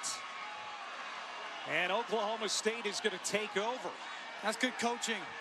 In that timeout by Oklahoma State's defensive coordinator, Jim Knowles, alerting, hey, be alert for Lock. And Kolby Peele, the true freshman. 2 huge plays late in this ball game. Kolby Peele stepping up in what has been a secondary that has just been hit hard by injuries and targeting penalties in this game. And now they're going to come out to measure, but it sure looked like he was short. Man, so impressive for a true freshman to make that play. For the coaching staff to be alert. Drew Lock likes to run it down here with some overhang that didn't show. Boy, he got a favorable spot, but he is short by about a yard. And Oklahoma State takes over, and they could kill the clock.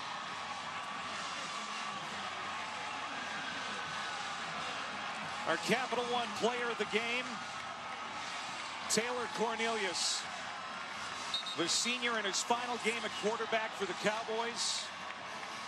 26 of 44, 336 and 4 touchdowns. But how about the defense for Oklahoma State? They deserve a ton of credit, especially on that last play. And enough, right? We talked about they were going to give up some yards, 20-20, but those red zones, they forced a couple kicks early on and then get a huge 4th down stop. Credit Oklahoma State. Great ball game. Their defense rose up to the challenge.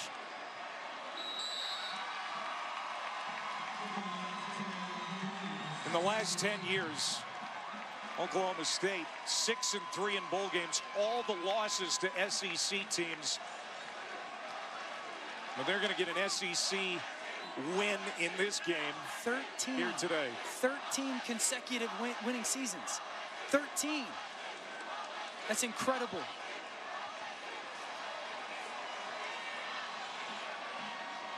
Taylor Cornelius, the walk-on, bided his time behind Mason Rudolph, gets a chance to be the starter in his senior year. Wasn't a great year by Oklahoma State standards, but they're going to end on a high note here in Memphis. It's a 7-6 season. Barry Odom has Kelly Bryant coming in to play quarterback, but he really wanted to go out with a win for Drew Lock. It doesn't happen. They finish 8-5. Let's go down to Cart. Coach, you smell like orange Gatorade. Yeah, it's good stuff. Good stuff. So proud of our kids and our coaches making the adjustments through the game. We lost a lot of players, lost 3 in the secondary. The other guys stepped up, played really good. Couldn't be any more proud of their effort and the way they competed. You mentioned the guys down in the secondary, the couple targeting calls that they got tossed out of the game, and you were playing Drew Lock. He's an NFL quarterback. What adjustments did you have to make defensively to make those stops? Well, we had to play our defense. You know, we can't make adjustments, but it was a scary situation with him. They were legit calls. Our guys had to do a better job of staying low, but overall, they competed. We gave up some big throws, but we competed in the end and found a way to win the game. Your quarterback, Taylor Cornelius, he came to you as a 175-pound walk-on. He waited his turn. Sometimes in college football, patience isn't always there. Describe what he meant to your team today. Well, you know, he made a mistake one time, but his guts and his willingness to compete, along with the other players, is special. The culture we have at Oklahoma State is just different. I love these kids. The coaching staff did a great job. Congrats to Missouri. They played their butt off, and the Liberty Bowl's been tremendous, but I'm so proud of our team. 13 straight winning seasons. Congratulations, and I got to tell you, Coach, the hair looks great wet. Well, it sure does, but again, we've got great leadership, President Hargis and Coach Holder, our athletic director, and all the great fans, and they deserve a lot of the credit, but I'm just so proud of the way our guys competed. Thank you, Coach. Yes, thank you all. Great job, Cart. Great finish here in Memphis, 38-33 in the AutoZone Liberty Bowl. We now go to the Tax Slayer Gator Bowl. So long from Memphis.